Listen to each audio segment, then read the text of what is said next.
When a desperate widow marches into a feed store and proposes marriage to a stranger, she has exactly 4 days to save everything she owns. But the quiet cattleman who says yes without hesitation is hiding something that could destroy them both. This is the story of Evelyn Mercer and Caleb Ryder, two damaged people who agreed to a loveless arrangement in the frozen mountains of Black Hollow, only to discover that some bonds can't be faked, even when survival depends on pretending. Stay until the end to see how their desperate gamble changed everything.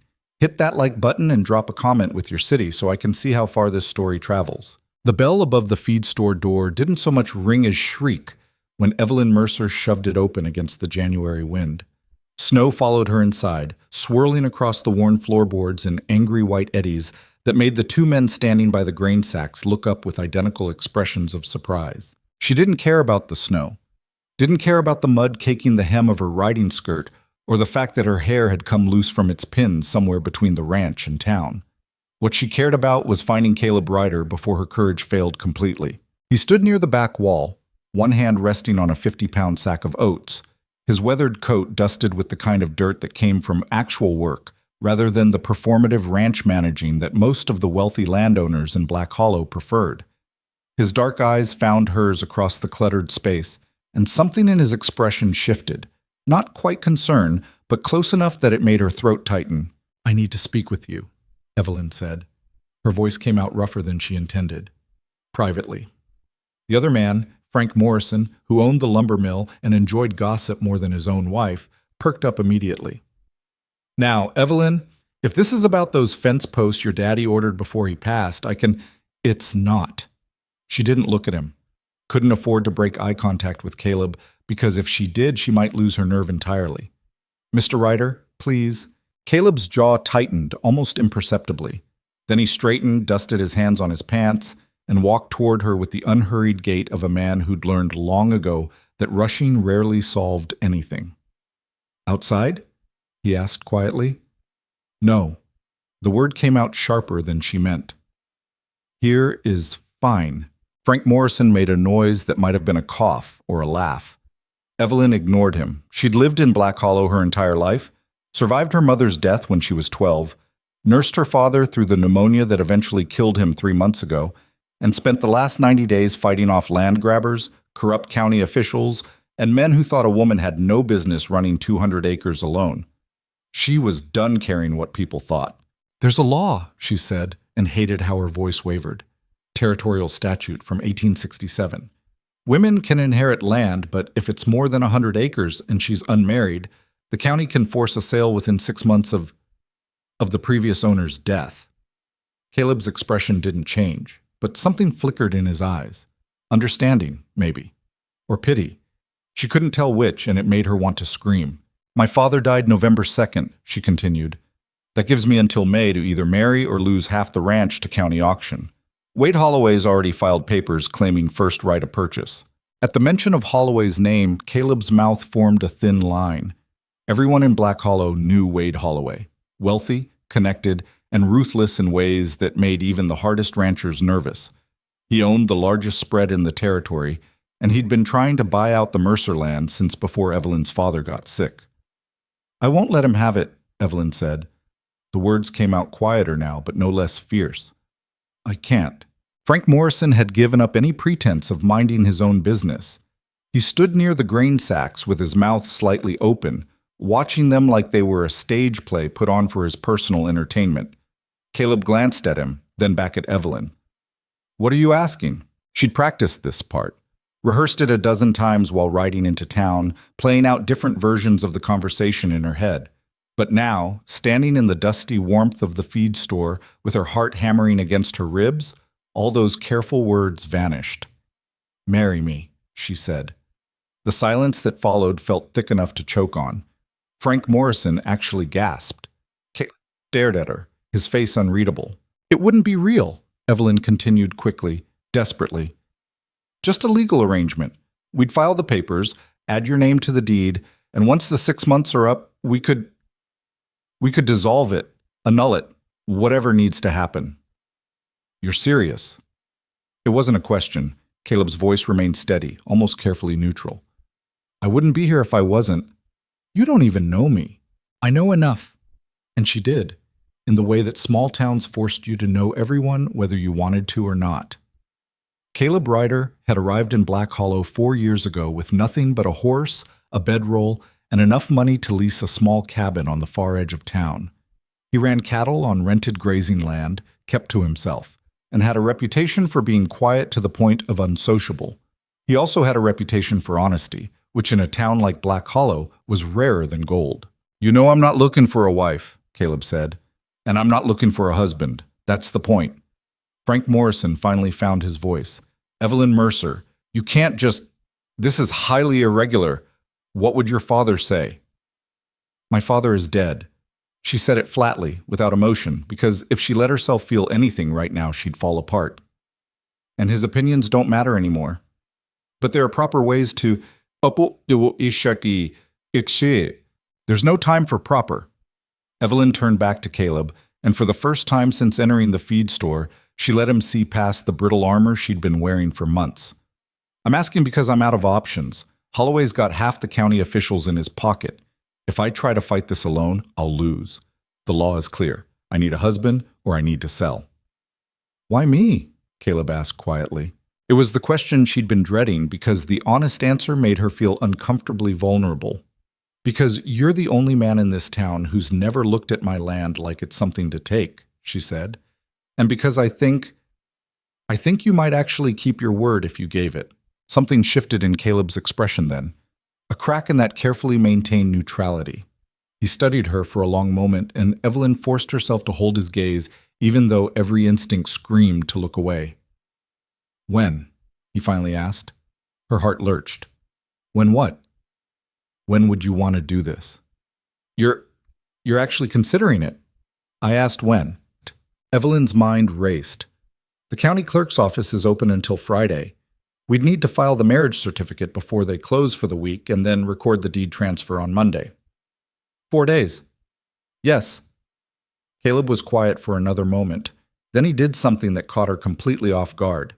He smiled. It was small, barely there, but unmistakably genuine. "All right," he said. Frank Morrison made a strangled sound. "All right? Caleb, you can't just agree to marry someone in a feed store." "Why not?" Caleb's eyes never left Evelyn's face. "Seems as good a place as any." "This is insane," Frank sputtered. "Both of you have lost your minds." "Probably," Caleb agreed mildly. He extended his hand toward Evelyn. "I'll need to settle some things with my current lease, but I can be ready by Friday." Evelyn stared at his outstretched hand. Calloused, scarred across the knuckles, dirt permanently embedded in the creases of his palm. It was the hand of someone who understood hard work in a way that the gentleman ranchers like Wade Holloway never would. She shook it.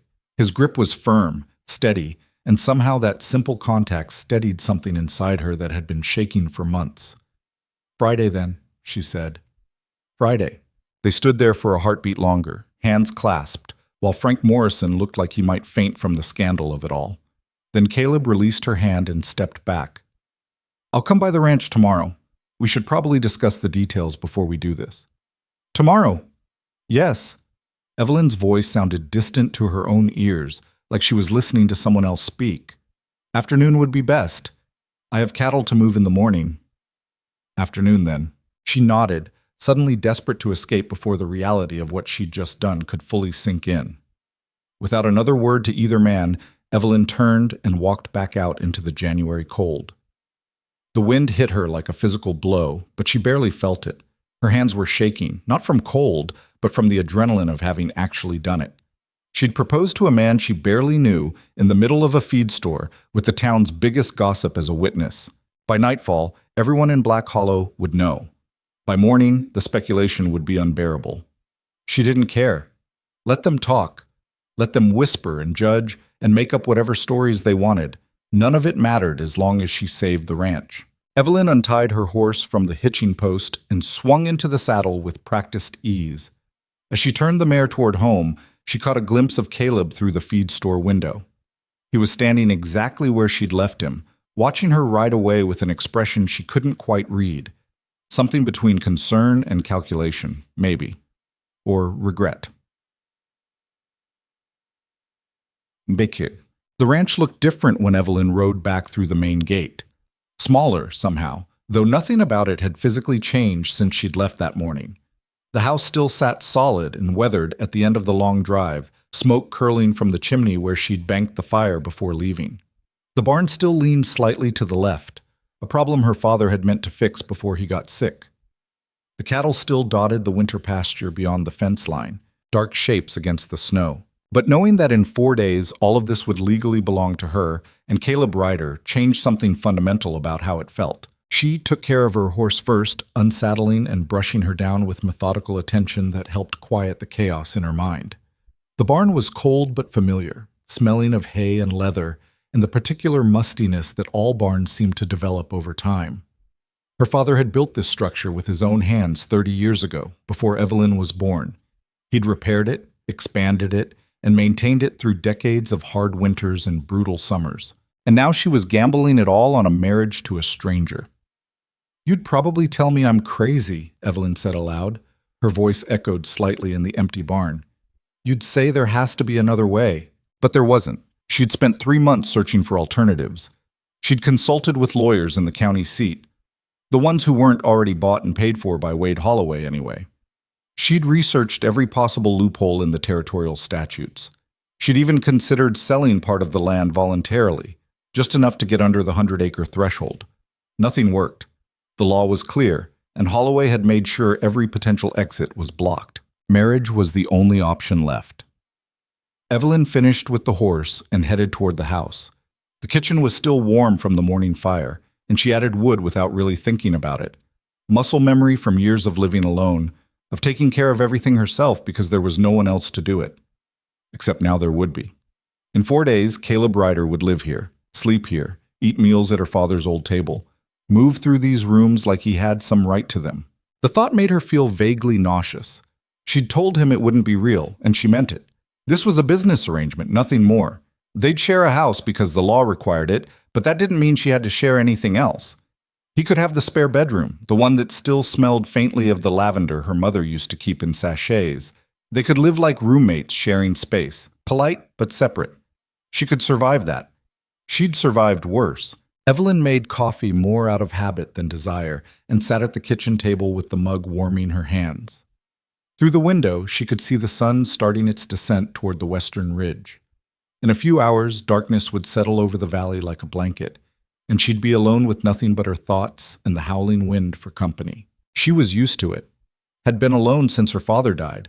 Hell, had been functionally alone even before that, during those last awful months when he was too sick to do more than sit by the fire and cough into his handkerchief. But tonight, the solitude felt different, heavier. Because tomorrow, Caleb Ryder would ride up to this house, and they'd have to figure out exactly what they were agreeing to. The details, he'd called them. Evelyn had no idea what those details should include. She'd never been married, had never even seriously considered it. Most of the men in Black Hollow had either dismissed her as too difficult or been intimidated by the fact that she could outwork, outride, and outshoot most of them. The few who'd tried courting her had given up when they realized she had no interest in being someone's decorative wife. She'd always been fine with that. Had preferred it, actually.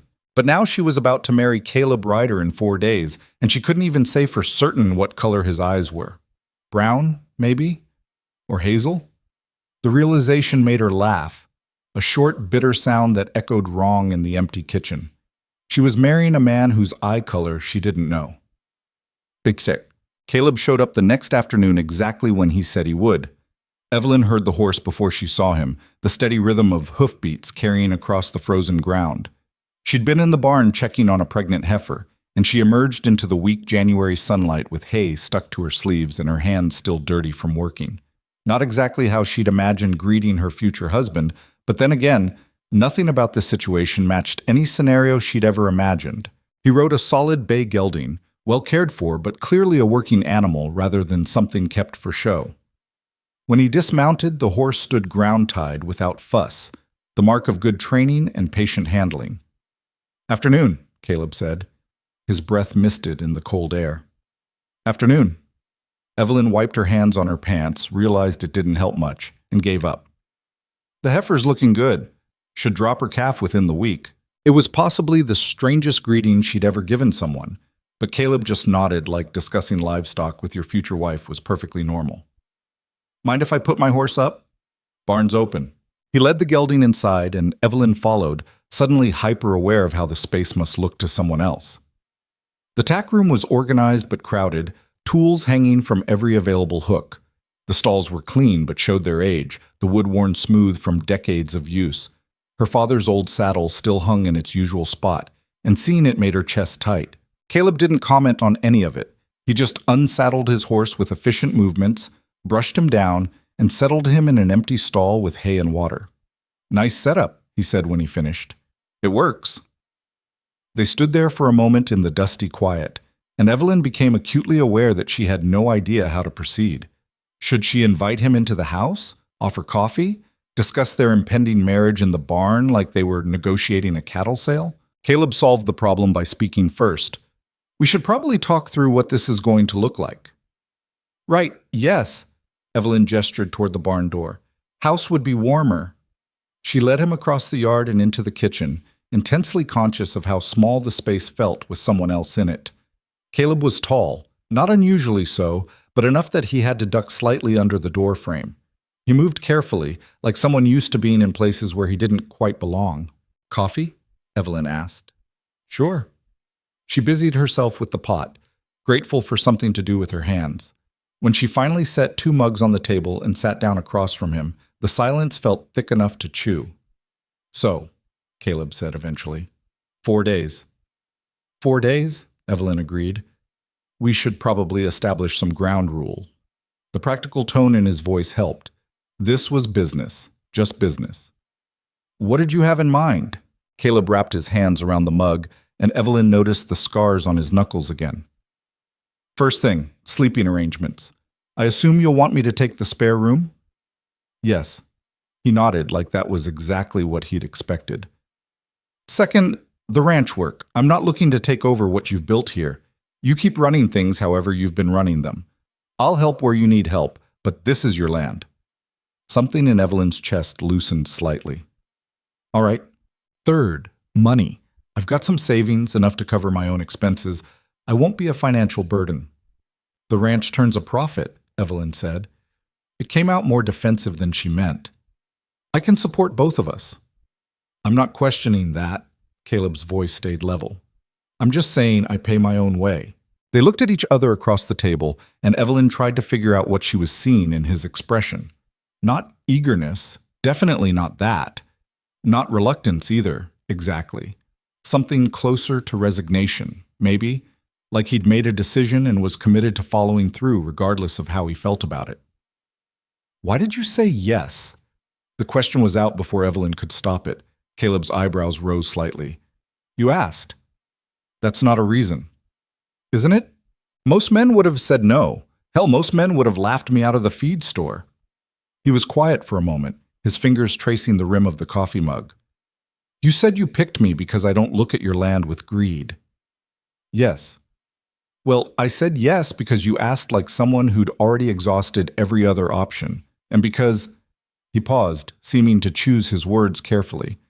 "Because Wade Holloway's a bastard, and I don't like the idea of him winning." It wasn't a declaration of love or even friendship, but somehow the blunt honesty of it made Evelyn trust him more than any pretty words could have. "He's going to fight this," she said. "When he finds out we're married, he'll challenge it, try to prove it's fraudulent. Let him try. I'm serious, Caleb. He has lawyers, connections, money, and we'll have a legal marriage certificate." Caleb met her eyes steadily. "Whatever his lawyers throw at us, we meet it head on. That's the only way this works." "You make it sound simple." "It is simple. Not easy, but simple. We get married, file the papers, and refuse to back down when Holloway pushes back." He paused. "He will push back, Evelyn. You know that." "I know. And when he does, we have to look like a real married couple, not two strangers sharing a house for legal convenience." The words hung in the air between them, and Evelyn felt something cold settle in her stomach. "What exactly does that mean?" "It means if we're in town together, we act like a married couple would act. If someone asks questions, we have our story straight.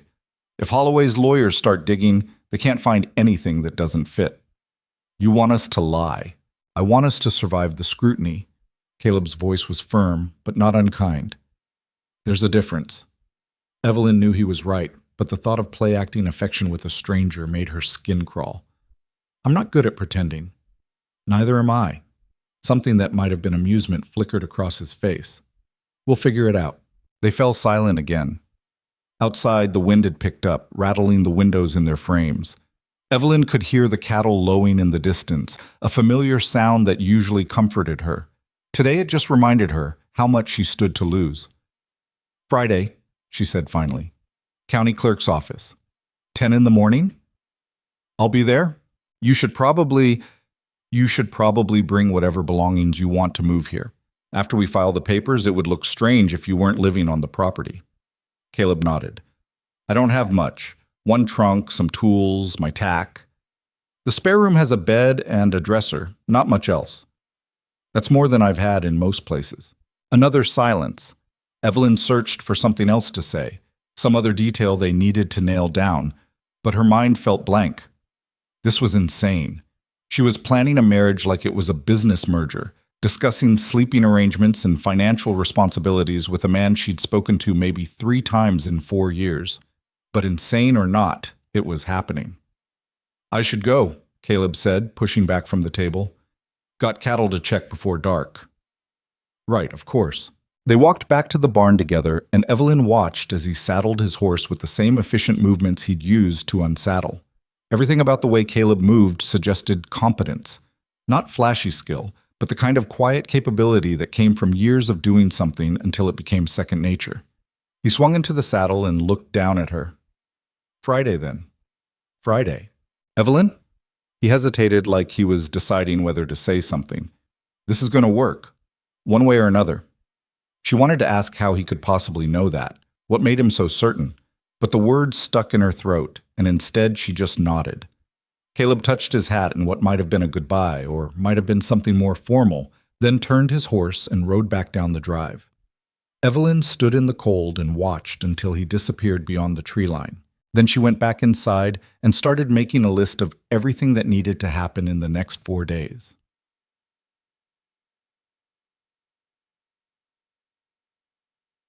The rumor spread through Black Hollow faster than Evelyn expected. By Thursday morning, she couldn't go into town without people staring. Some pretended to be subtle about it, quick glances followed by whispered conversations. Others were more direct. Martha Hopkins cornered her outside the general store. Evelyn Mercer, is it true what they're saying? You and Caleb Ryder? Depends on what they're saying, Evelyn replied, trying to edge past her. Martha blocked the path. She was 60 if she was a day, with steel gray hair and the kind of righteous indignation that came from a lifetime of minding other people's business. They're saying you proposed to him in the feed store with Frank Morrison right there watching. That's true. Martha's eyes went wide. So you admit it?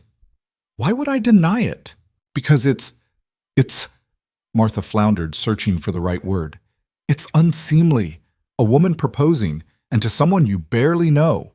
Evelyn felt her patience, already worn thin by 3 days of speculation and judgment, finally snap. You know what's unseemly, Martha? Corrupt county officials using a 70-year-old law to steal land from widows. Wade Holloway bribing assessors to force sales. Men thinking they have the right to a woman's property just because she doesn't have a husband. Well, I did what I had to do to save my ranch. If that offends your sensibilities, I genuinely don't care. She pushed past Martha and into the general store before the older woman could respond. Inside, the conversation died the moment Evelyn entered. 3 women standing near the fabric display fell silent mid-sentence. The shopkeeper, old Mr. Patterson, suddenly became very interested in organizing the canned goods. Evelyn grabbed what she needed, flour, sugar, coffee, ammunition for the rifle, and brought it to the counter. Mr. Patterson rang it up without making eye contact. That'll be $4.30, he said quietly. Evelyn counted out the money, hyper-aware of the women whispering behind her. She caught fragments. Desperate. That poor man won't last 6 months. She took her purchases and left without saying another word. The ride back to the ranch felt longer than usual. Or maybe it was just that she had too much time to think, and thinking led to doubting, and doubting led to the terrible conviction that she'd made a massive mistake. What did she really know about Caleb Ryder?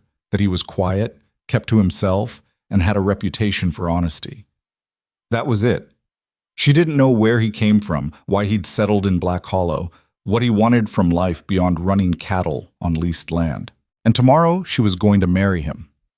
The house felt oppressively empty when she got back. Evelyn put away the supplies and tried to focus on normal tasks, checking the cattle, repairing a section of fence that had come loose, mucking out stalls. Physical work usually helped quiet her mind, but today it just left her with too much space to spiral. What if this didn't work?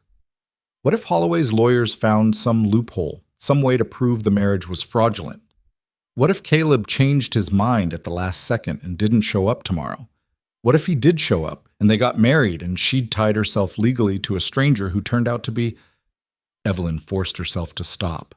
This kind of thinking wouldn't help anyone. She went inside as the sun was setting and made dinner she didn't want to eat. The kitchen felt too quiet, the silence broken only by the occasional pop of wood in the stove and the wind rattling the windows. She kept thinking about what Caleb had said, that after tomorrow he'd be living here, eating meals at this table, existing in this space she'd had to herself for months. The thought should have felt invasive. Instead, it felt complicated. She was washing dishes when she heard the horse. For a wild second, she thought it might be Caleb, coming to tell her he'd changed his mind. But when she looked out the window, she saw Wade Holloway's distinctive palomino tied at her gate. Her stomach dropped. Holloway was already halfway to the house by the time she got the door open. He was a big man, tall and broad-shouldered, with the kind of confidence that came from having money and knowing it gave him power. His coat probably cost more than most people in Black Hollow made in a month. "Evelyn," he said, touching his hat. "Hope I'm not intruding." "You are." His smile didn't reach his eyes. "I heard some interesting news in town today. Thought I'd come see if it was true." "If you're here to congratulate me on my upcoming marriage, you can save your breath." "Upcoming marriage?" Holloway repeated the words slowly, like he was tasting them. "To Caleb Ryder, the cattleman who rents 40 acres from the Sullivan estate and lives in a cabin that's one hard winter away from collapse." "What's your point?" "My point is that this is a transparent attempt to circumvent the county sales statute, and we both know it." Evelyn crossed her arms. "The statute says I need a husband. I'm getting one. That's not circumventing, that's complying. You're marrying a man you don't love to keep land you can't manage alone. That's fraud, Evelyn. And when I prove it in court, you'll lose everything anyway. Get off my property." Holloway took a step closer. "I've tried to be reasonable with you. I've made you fair offers, more than fair. Your father would have taken the deal if he'd lived long enough to see sense. My father would have died before selling you an inch of this land." "Your father did die," Holloway said coldly. "And now you're about to lose his legacy because you're too stubborn to accept reality." Something hot and furious rose in Evelyn's chest. "The reality is that men like you think you can take whatever you want. Well, I'm not letting you have this ranch. Not through county sales, not through the courts, not ever. You think marrying some drifter is going to stop me?" Holloway's voice dropped lower, almost conversational. "I own half the county officials. I have lawyers who've never lost a case. When I'm done, you'll be lucky if I let you keep the house. You're threatening me on my own property. That's a bold move." "It's not a threat. It's a promise." Holloway turned to leave, then paused. "That wedding tomorrow? I'll be there. Want to see this farce for myself." He walked back to his horse, mounted smoothly, and rode off without another word. Evelyn stood on the porch until his silhouette disappeared into the gathering darkness. Her hands were shaking, not with fear, but with rage so intense it made her vision blur. Let him come to the wedding. Let him watch. Let him do whatever the hell he wanted. She was marrying Caleb Ryder tomorrow, and Wade Holloway could rot. Friday morning dawned clear and bitterly cold. Evelyn woke before sunrise, too nervous to sleep, and spent the early hours doing chores with mechanical precision. She fed the cattle, checked the pregnant heifer, split firewood she didn't need just to have something to do with the energy buzzing under her skin. At 8 o'clock, she finally went inside to get ready. She didn't own a wedding dress, had never expected to need one. The best she could manage was a dark blue dress she usually saved for church, simple, practical, without any of the frills or lace that women's magazines said were essential for brides. Looking at herself in the mirror, Evelyn felt vaguely ridiculous. This wasn't a real wedding. It was a legal maneuver. Dressing up for it felt like play acting, like she was a child putting on her mother's clothes and pretending to be grown. But appearances mattered. That's what Caleb had said. They had to look real. So she put on the blue dress, pinned her hair up properly for once, and even added the pearl earrings her mother had left her. When she looked in the mirror again, she barely recognized herself. The woman staring back looked almost respectable, almost like someone getting married for the right reasons. Almost. Evelyn left the house at 9:30, giving herself plenty of time to ride into town. The county clerk's office was in the center of Black Hollow, a squat brick building that also housed the courthouse and the sheriff's office. A handful of people loitered on the steps. Whether coincidentally or because word of the wedding had spread, Evelyn couldn't tell. She tied her horse and climbed the steps with her chin up and her shoulders back. Let them stare, let them whisper, none of it mattered. Caleb was already inside, standing near the clerk's desk with his hat in his hands. He'd clearly made an effort too. His shirt looked freshly washed, his hair was combed, and he'd shaved. The effect was startling. Without trail dust and stubble, he looked younger, more present somehow. Their eyes met across the room, and something passed between them. Not affection, exactly. More like mutual recognition of how absurd this all was. "You came," Evelyn said. "Said I would." The county clerk, a thin man named Douglas Price, who'd held the position for 30 years, looked between them with obvious disapproval. "You're both certain about this?" "Yes," Evelyn said. "Absolutely certain? Because marriage is a legal contract that shouldn't be entered into lightly." "We're certain," Caleb interrupted. His voice was polite but firm. "Can we proceed?" Price sighed and pulled out the necessary paperwork. "I'll need witnesses. Do you have anyone?" The door opened and Wade Holloway walked in. Evelyn's stomach clenched. He'd actually done it, actually showed up to watch her desperation play out in a county clerk's office. Holloway smiled at her, cold and satisfied. "Don't mind me, just here to observe a matter of public record." "You need to leave," Evelyn said. "Public building? Public record? I have every right to be here." Price looked uncomfortable.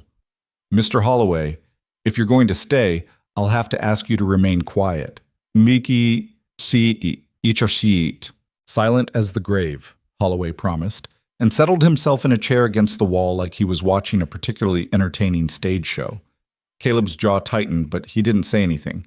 He just moved slightly closer to Evelyn, a subtle shift that felt protective without being possessive. The door opened again, and Frank Morrison bustled in, followed by his wife Clara. "We came to witness," Frank announced. "Figured you'd need 2 people, and—" He noticed Holloway and stopped short. "Oh, well, this is awkward." "It's fine," Evelyn said through gritted teeth. "Mr. and Mrs. Morrison, thank you for coming." Price looked like he wanted to be anywhere else. "If everyone's ready, we'll begin. Miss Mercer, Mr. Ryder, please stand here." They stood side by side in front of the clerk's desk. Evelyn could feel Holloway's eyes on them, watching for any sign of hesitation or doubt. She forced herself to stand perfectly still, to keep her expression neutral. Price began reading from the marriage ceremony in a monotone that suggested he'd performed this ritual hundreds of times and found it no more interesting than filing tax documents. The words washed over Evelyn without really registering, something about lawful wedlock and sickness and health, and until death parted them. "All lies," she thought distantly. "Every word of this is a lie." "Do you, Evelyn Marie Mercer, take this man to be your lawfully wedded husband?" Evelyn looked at Caleb.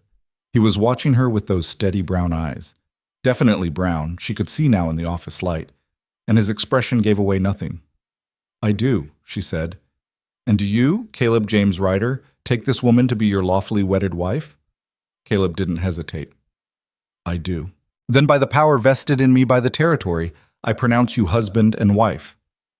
Price closed the book with more force than necessary. "You may kiss if you'd like, but it's not required for the certificate." For a moment, neither of them moved. Then Caleb leaned in and pressed his lips to Evelyn's forehead. Brief, chaste, more like a brother than a husband. But it was enough. Behind them, Frank Morrison applauded weakly. Clara made a noise that might have been approval or might have been dismay. Wade Holloway said nothing, but when Evelyn glanced his direction, his expression had turned to stone. Price pushed the marriage certificate across the desk. Sign here, both of you, then your witnesses. Evelyn signed first, her hand steadier than she expected. Caleb signed next, his signature surprisingly neat for someone whose hands were scarred from ranch work. Frank and Clara added their names as witnesses, and just like that it was done. Evelyn Mercer was now Evelyn Ryder. The name sounded wrong in her head, foreign, like wearing someone else's boots. Congratulations, Price said flatly. File this with the property recorder on Monday if you're adding Mr. Ryder to any deeds. Next, they were being dismissed. Evelyn took the certificate, folded it carefully, and turned toward the door. Holloway stood as they approached. Well, he said softly. That was touching. Really, I'm sure the county judge will find it very interesting when we discuss the validity of this marriage in court. Go to hell, Evelyn replied, and walked past him into the cold morning air. Caleb followed her out, and they stood on the courthouse steps in silence while curious onlookers pretended not to watch. That went well, Caleb said eventually. Despite everything, the absurdity of the situation, the rage still burning from Holloway's presence, the unreality of having just married a near stranger, Evelyn laughed. It came out harsh and slightly unhinged, but it was genuine. We're insane, she said. Probably. They looked at each other, this man and woman who were now legally bound, and Evelyn felt the weight of what they'd just done settle over her like a heavy coat. I need to get back to the ranch, she said. The heifer. I'll follow you. Need to get my things anyway. Right. His things. Because now he lived there. Now he lived with her. The ride back felt surreal.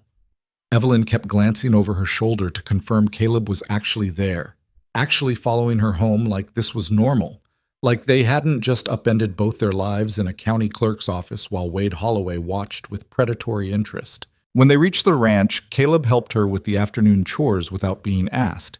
He moved through the work with easy competence, requiring no direction, no explanation.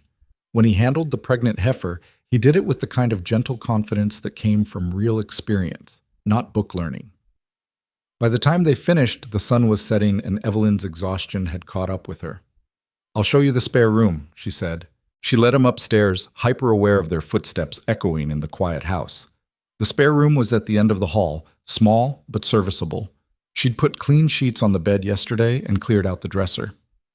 It's not much, she said. It's fine. Caleb set his single trunk down with a soft thud. Thank you.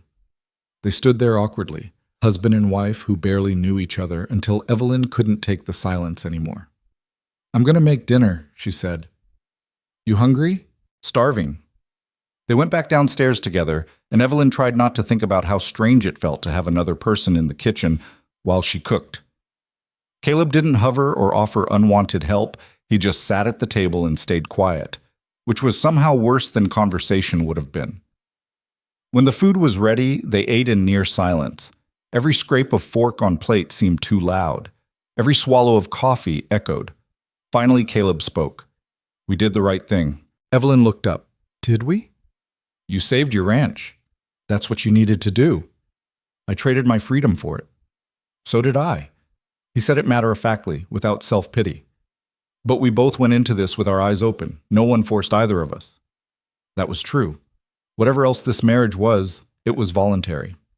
Holloway's going to fight, Evelyn said. He meant what he said about challenging it in court. Then we fight back. You make it sound simple. Fighting's always simple. Winning's the complicated part. Caleb finished his coffee and stood. I should let you rest. It's been a long day. He headed for the stairs, then paused at the doorway. Evelyn? Yes? For what it's worth, I don't regret saying yes. He disappeared upstairs before she could respond. Evelyn sat alone in the kitchen, listening to the old house settle around her, and tried to figure out if she regretted it too. She didn't know, but it was too late to change her mind now. The first week passed in a strange blur of routine and adjustment. Evelyn woke before dawn each morning the way she always had. But now there were sounds in the house that didn't come from her. Boots on the stairs, water running, the creak of floorboards in the spare room. She'd lie in bed listening to Caleb move around downstairs, making coffee, banking the fire, and wonder what the hell she'd gotten herself into. He never waited for her. By the time she came down, he'd already be outside working, fixing the barn door that had been sticking since October, clearing snow from the path to the livestock pens, checking fence lines she'd been meaning to inspect for weeks. He moved through the work with quiet efficiency, never asking permission, never seeking praise.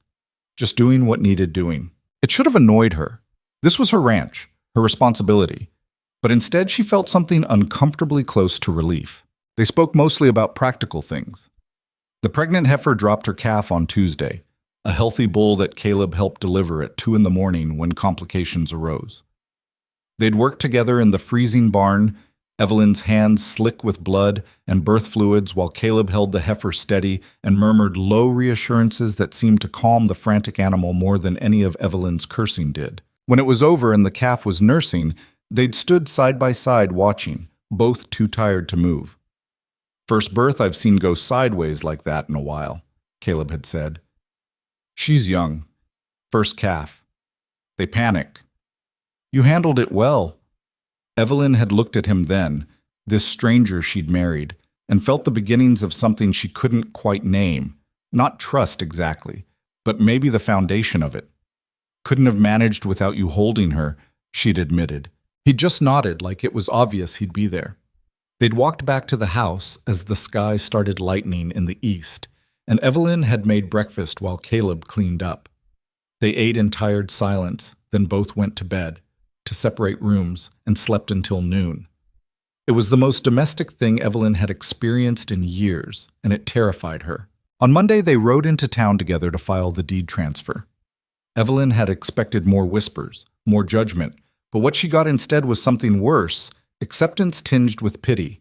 People looked at her and Caleb like they were watching a slow-motion disaster, waiting to see how long the charade would last before it all fell apart.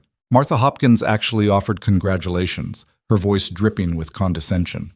"I'm sure you two will be very happy together, for as long as it lasts." Evelyn had smiled with too many teeth. "We'll outlast your last 3 cats, Martha." Caleb had coughed to cover what might have been a laugh. The property recorder, a nervous man named Thomas Green, processed their paperwork with shaking hands. "This all looks in order," he'd said, not meeting their eyes. "Deeds now in both names. Joint ownership." Joint ownership. The words made Evelyn's stomach clench, even though this was exactly what she'd planned for. Her father's land, her land, now legally belonged to her and Caleb Ryder equally. She'd signed away half of everything to save all of it. On the ride home, Caleb had been quiet, more quiet than usual, which was saying something. "You're thinking too loud," Evelyn finally said. "Just wondering when Holloway's going to make his move." "Soon. He's not the patient type." "Neither are you," Caleb observed. Evelyn glanced at him. "What's that supposed to mean?" "Means you're waiting for the other boot to drop, expecting the worst." "The worst usually happens." Sometimes Caleb shifted in his saddle, but not always. They'd ridden the rest of the way in silence, and Evelyn had tried not to think about how strange it felt to have someone who could read her moods after only a week. By the end of February, they'd fallen into something that almost resembled a routine. Caleb took over the heavy repair work, things Evelyn had been putting off because they required 2 people or strength she didn't have. The barn door got fixed. The loose section of roof got patched. The water pump that had been sputtering all winter got torn down and rebuilt. In return, Evelyn managed the books, the cattle rotation, and the planning. She was better with numbers, better at seeing the big picture. Caleb never questioned her decisions about the ranch, never tried to override her judgment. He just did what she asked and offered suggestions when something seemed off. It shouldn't have worked. They were too different, too careful around each other. But somehow it did work, in the same way that a broken bone could heal stronger than before if you set it right. The town noticed. Of course they noticed. Black Hollow was too small for anything to go unnoticed. Evelyn heard the whispers when she went into the general store. How Caleb had been seen carrying her supplies, how they rode into town together now, how he stood close to her in public like he had some claim to make. People were starting to believe the marriage might actually be real, which was exactly what they needed, Evelyn reminded herself. They needed everyone to believe it, especially when Holloway's lawyers came calling. but the whispers still made her uncomfortable in ways she couldn't quite articulate. One evening in early March, after a long day of moving cattle to fresh pasture, they sat at the kitchen table with coffee and the companionable silence that had become normal between them. Evelyn was going over the ranch accounts, Caleb was oiling a saddle, and the fire crackled quietly in the stove. "We should probably talk," Caleb said suddenly. Evelyn's pen stilled. Nothing good ever started with those words. "About what?" "About the fact that we're doing a terrible job of looking like a married couple." "We're managing fine." "We're managing like business partners." "That's different." Caleb set down the leather oil and looked at her directly. "When we're in town, you stand 3 feet away from me like I've got something contagious. You flinch if I get too close. Yesterday at the feed store, Frank Morrison made a joke about newlyweds, and you looked like you wanted to crawl out of your skin." Heat crept up Evelyn's neck. "I don't flinch." "You do. Not obviously, but enough that people notice." His voice stayed gentle, which somehow made it worse. "If Holloway brings this to court, they're going to ask questions. Witnesses are going to testify, and right now, anyone watching us would say we barely tolerate each other. So what do you want me to do? Hang on you like some simpering—" "I want you to not jump like I've burned you when I touch your arm." Caleb interrupted quietly. "I want you to be able to stand next to me without looking like you're about to bolt. That's all." Evelyn stared at him across the table. He was right, and she hated it. She'd been so focused on the legal aspects of their arrangement that she'd forgotten about the human element.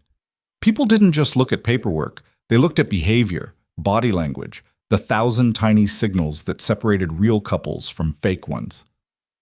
"I'm not good at pretending," she said finally. "I know, neither am I." Caleb hesitated. "But maybe we don't have to pretend. Maybe we just get used to each other. Enough that being close doesn't feel wrong. How do we do that?" He thought for a moment. "Start small. When we're in town tomorrow, let me help you with your horse. Let me stand next to you without putting distance between us. If someone makes a comment about us being married, don't look like you want to argue." "That's it?" "That's it. Nothing dramatic. Just stop acting like we're strangers." Caleb picked up the saddle leather again, his hands moving in steady circles. "We live together, Evelyn. We work together. We eat meals together. We're not strangers anymore, whether you want to admit it or not." The truth of it settled over her like snow, quiet, unavoidable, changing the landscape whether she liked it or not. "All right," she said. "I'll try. That's all I'm asking." They went back to their separate tasks, but something had shifted in the air between them. An acknowledgement of what they were building, even if neither of them wanted to examine it too closely.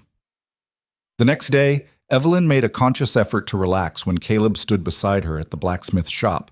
When he reached past her to point out a section of ironwork, she didn't step away. When Tom Brady, the blacksmith, made a comment about married life, she managed a smile instead of a grimace. "You two settling in all right?" Tom asked, pumping the bellows. "Well enough," Caleb replied. "That's good. Real good." Tom glanced at Evelyn. "Your daddy would be glad to know the place is being looked after proper." The mention of her father made Evelyn's chest tight, but she forced herself to nod. "I think you would be." They left with new horseshoes and the strange sense that they'd passed some kind of test. Over the following weeks, the small adjustments added up. Caleb started sitting closer to her at the table. Evelyn stopped tensing when his hand brushed hers while passing tools. They moved around each other in the kitchen without the careful distance they'd maintained before. It was still strange, still awkward sometimes, but it was getting easier. Then the spring storms hit. The first one rolled in on a Tuesday evening, dark clouds gathering over the mountains with the kind of weight that promised violence. Evelyn spent the afternoon securing anything that might blow away, bringing the horses into the barn, making sure the cattle had access to shelter. Caleb worked alongside her without needing instruction. He'd been through enough mountain storms to know the routine. By the time they got inside, the wind was already howling and rain was starting to lash against the windows in horizontal sheets. Evelyn made coffee while Caleb built up the fire, both of them soaked and shivering. "Going to be a bad one," Caleb said, watching the storm through the kitchen window. "Yeah." They'd barely dried off when the real violence started. Thunder that shook the house, lightning that turned the world white, wind that screamed through the eaves like something dying. The windows rattled in their frames, Somewhere outside, something metal was banging rhythmically against wood. "Barn door," Evelyn said, starting to stand. Caleb caught her wrist. "You're not going out there. If it tears loose, then it tears loose. We'll fix it tomorrow." His grip was firm, but not painful. "You go out in this, you'll get killed. I've been through worse storms. Not with someone here who gives a damn if you live or die." The words hung between them, raw and unexpected. Evelyn stared at him, at the hand still wrapped around her wrist, at the genuine concern in his expression. "Let go," she said quietly. He did, immediately, like her skin had burned him. Evelyn sat back down. The banging continued outside, irregular and maddening, but Caleb was right. Going out there would be stupid. They sat in tense silence while the storm raged. Every crack of thunder made Evelyn flinch despite herself. She'd never been afraid of storms, but the violence of this one was extraordinary, even for the mountains. Around midnight, when the worst of it seemed to be passing, Caleb spoke. "I had a wife. Before." Evelyn's head snapped up. "What?" "Back in Missouri. We were married 3 years before she died." His voice was flat, carefully controlled. "Fever took her and our daughter both, winter of '72. The information hit Evelyn like a physical blow. In all their careful negotiations, all their practical discussions, it had never occurred to her to ask if Caleb had been married before. She'd just assumed he was like her, alone by choice or circumstance. "I'm sorry," she said, the words feeling inadequate. "It was a long time ago. That doesn't make it hurt less." Caleb looked at her then, really looked at her, and something in his expression made her breath catch. "No, it doesn't." "Is that why you said yes? When I asked you to marry me?" "Part of it." He turned back to the window. "I told myself I'd never marry again. Swore it. But when you came into that feed store looking half desperate and fully terrified, I thought maybe it could be different if it wasn't real. If there were no expectations, no promises, no one to lose." "This isn't real," Evelyn said, but even she could hear the uncertainty in her own voice. "Isn't it?" Caleb's mouth quirked in something that wasn't quite a smile. "We share a house. We work the same land. We're building something together whether you want to admit it or not. What part of that isn't real?" Evelyn had no answer for that. The storm finally blew itself out around 2 a.m. When dawn broke, they surveyed the damage together. The barn door hanging by one hinge, several sections of fence down, debris scattered across the yard. It could have been worse, but it was bad enough. They spent 3 days repairing everything. Hard, exhausting work that left them both too tired for conversation. But working side by side in the aftermath of the storm, Evelyn started noticing things she'd been trying not to notice. The way Caleb moved, economical and precise. The quiet competence in everything he did. The fact that he never complained, never shirked, never looked for the easy way out. The fact that when he'd grabbed her wrist to keep her from going into the storm, her first instinct hadn't been anger at being restrained. It had been relief that someone cared enough to stop her. By the time everything was repaired, something had changed between them again. Evelyn couldn't pinpoint exactly what, but the careful distance they'd maintained was eroding faster than she knew how to handle. On Saturday, they rode into town for supplies. It was a clear day, the kind of bright spring morning that made winter feel like a bad dream. Black Hollow was busier than usual, people preparing for planting season, catching up on business they'd put off during the storms. Evelyn was loading sacks of feed into her wagon when she heard the voice she'd been dreading. "Mrs. Ryder, how domestic." She turned to find Wade Holloway leaning against the hitching post, watching her with that same predatory expression he'd worn at the courthouse. "Mr. Holloway." She kept her voice neutral. "I see your husband's put you to work." Holloway gestured toward the wagon. "Shouldn't he be doing the heavy lifting?" "I can manage." "I'm sure you can. You've always been remarkably capable." He pushed off from the post and walked closer. "Which is why this whole performance is so disappointing. I expected better from you, Evelyn." "I don't know what you're talking about." "Of course you don't." Holloway's smile was cold. "Tell me, does Ryder know what he's gotten himself into? That he's playing husband to a woman who'd sell her soul to keep a piece of dirt?" Anger flared hot in Evelyn's chest. "Careful. Or what? You'll have your pretend husband defend your honor?" Holloway laughed. "Everyone knows this marriage is a fraud.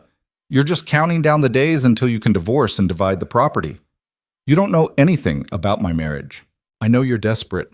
I know you used that poor man to save your precious ranch. Holloway leaned in close enough that she could smell the expensive tobacco on his breath.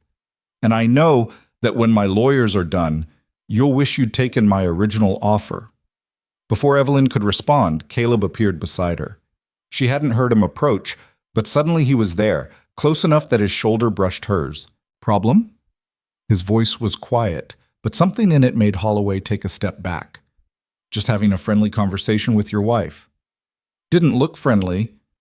We were discussing business, nothing that concerns you. Everything that concerns her concerns me. Caleb's hand found Evelyn's lower back, a casual touch that sent electricity up her spine. And I'd appreciate it if you'd step back. For a long moment, Holloway just stared at them. Then his mouth curved into something ugly. How much is she paying you, Ryder? To play the devoted husband? I'm not playing. Then you're an even bigger fool than I thought. Holloway tipped his hat mockingly toward Evelyn. See you in court, Mrs. Ryder. He walked away, and Evelyn realized she'd been holding her breath. You all right? Caleb's hand was still on her back, warm through the fabric of her shirt. Fine.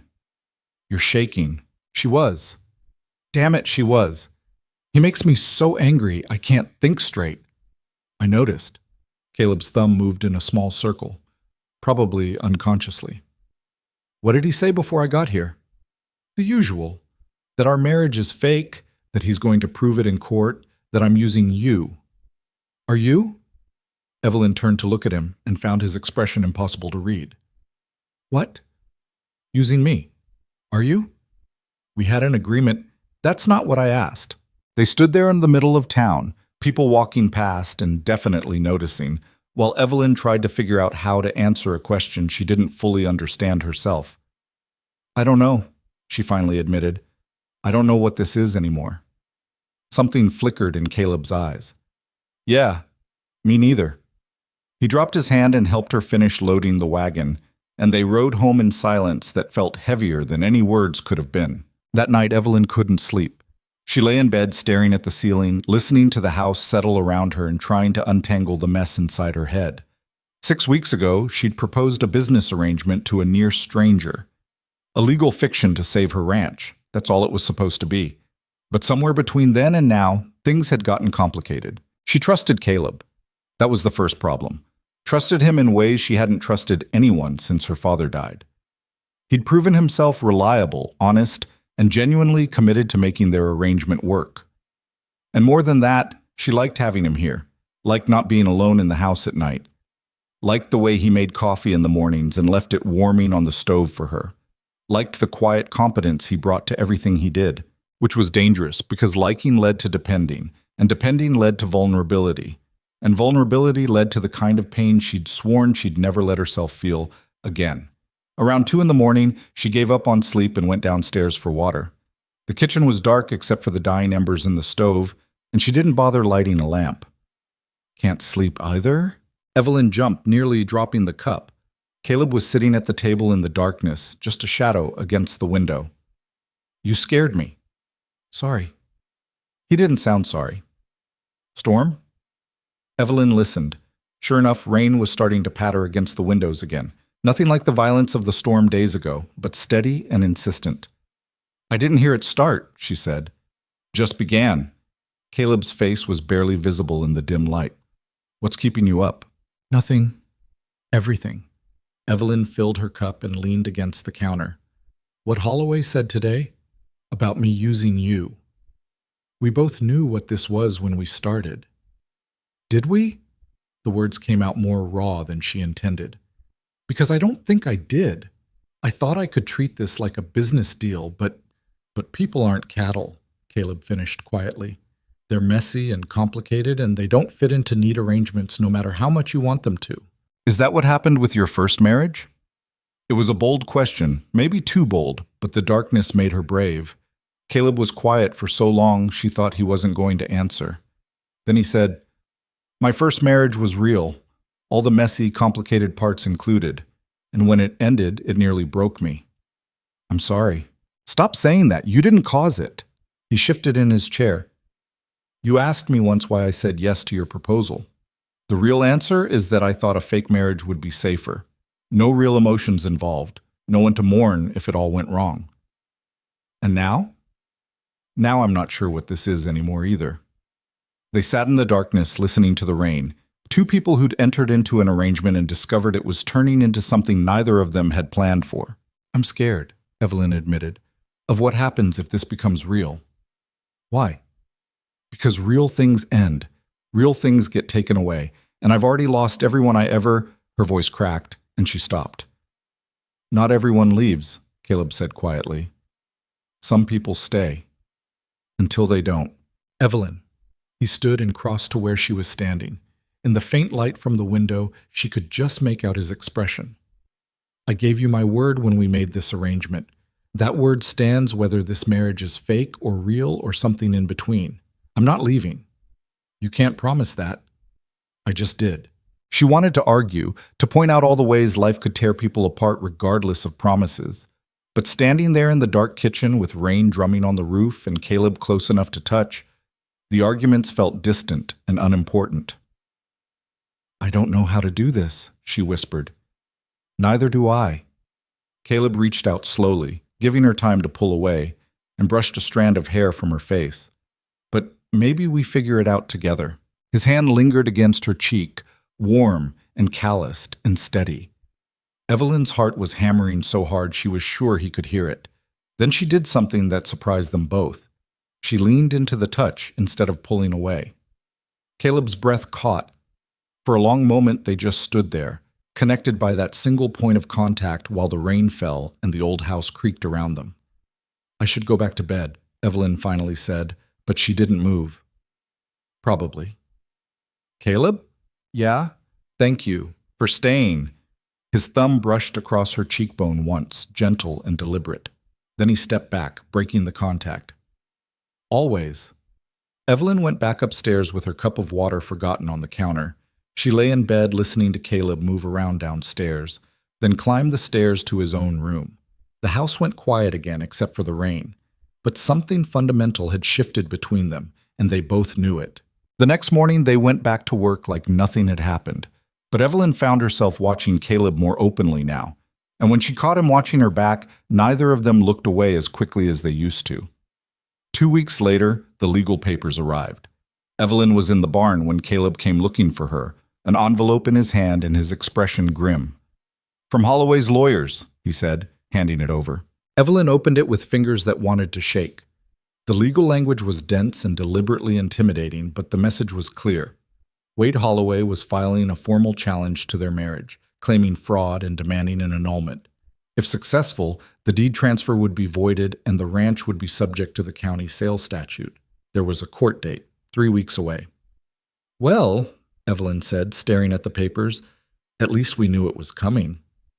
We'll fight it. With what? We don't have lawyers. We don't have money for lawyers. We have the truth. Evelyn laughed, the sound bitter. The truth is that I proposed to you in a feed store to save my ranch. That's exactly what they're going to prove. The truth, Caleb said firmly, is that we got married legally, that we've been living as husband and wife for 2 months, that whatever our reasons were at the start, we're building a real life together now. Are we? He looked at her directly.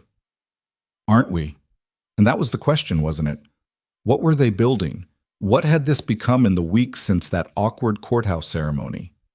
Evelyn thought about the way they moved around each other now, comfortable and familiar. The way Caleb had his own chair at the table, his own hook for his coat. The way she caught herself listening for his footsteps in the morning, relaxing when she heard them. The way her heart had jumped when he touched her face in the dark kitchen, and the way she'd spent every night since then thinking about it. I don't know how to prove that to a judge, she said quietly. Then we don't prove it. We just live it.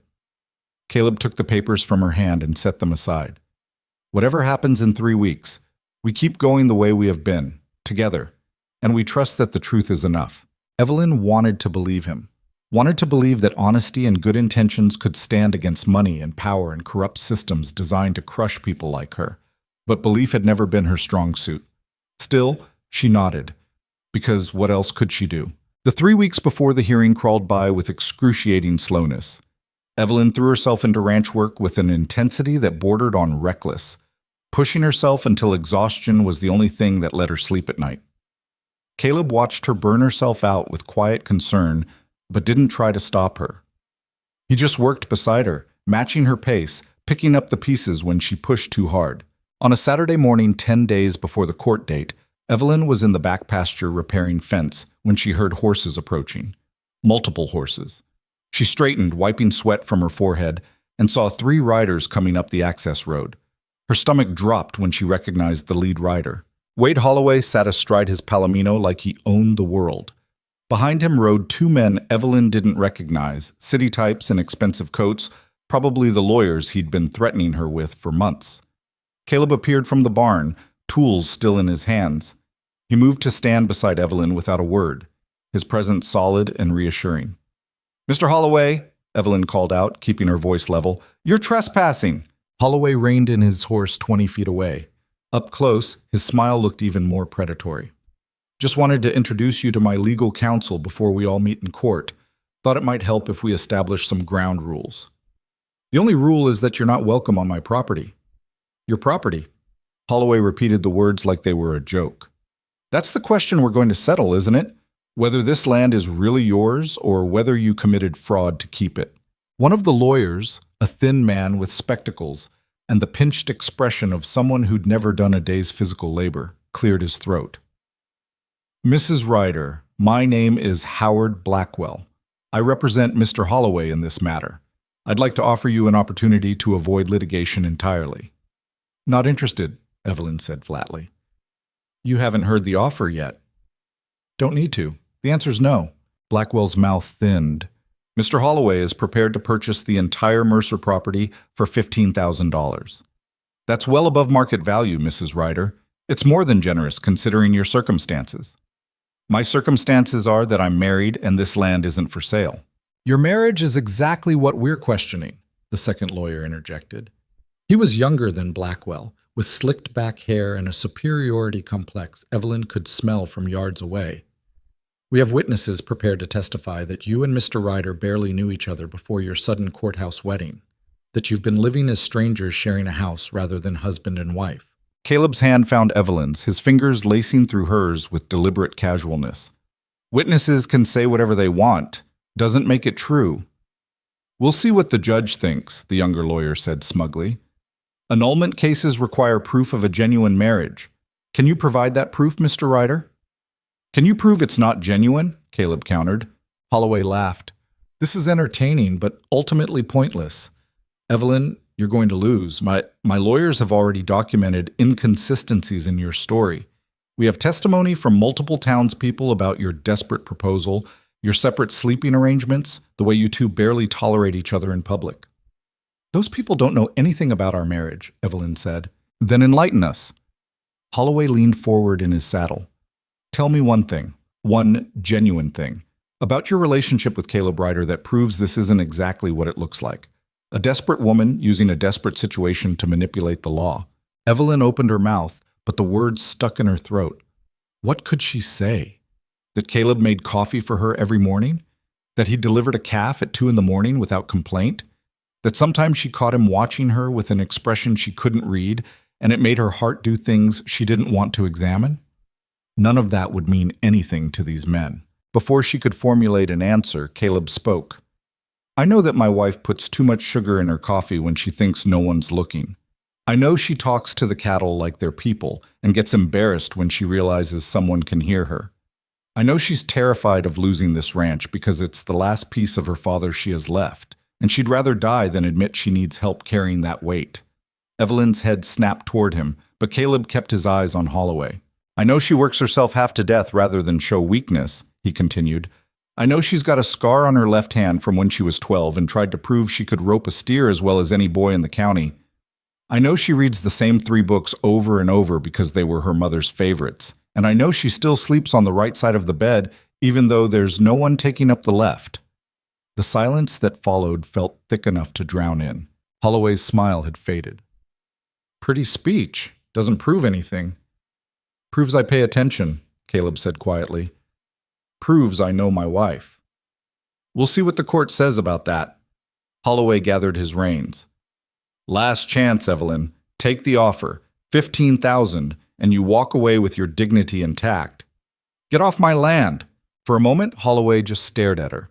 Then he wheeled his horse around and rode off, his lawyers scrambling to follow. They disappeared down the road in a cloud of dust, leaving Evelyn and Caleb standing in the middle of the pasture with their hands still clasped. Evelyn realized she was shaking. You didn't have to do that. Do what? Say all those things. About me. Caleb looked at her then, his expression unreadable. They're true. That's not the point. Then what is the point? The point is, Evelyn's voice cracked. The point is, you're not supposed to actually know those things. This was supposed to be simple, legal, uncomplicated. Life's never that simple.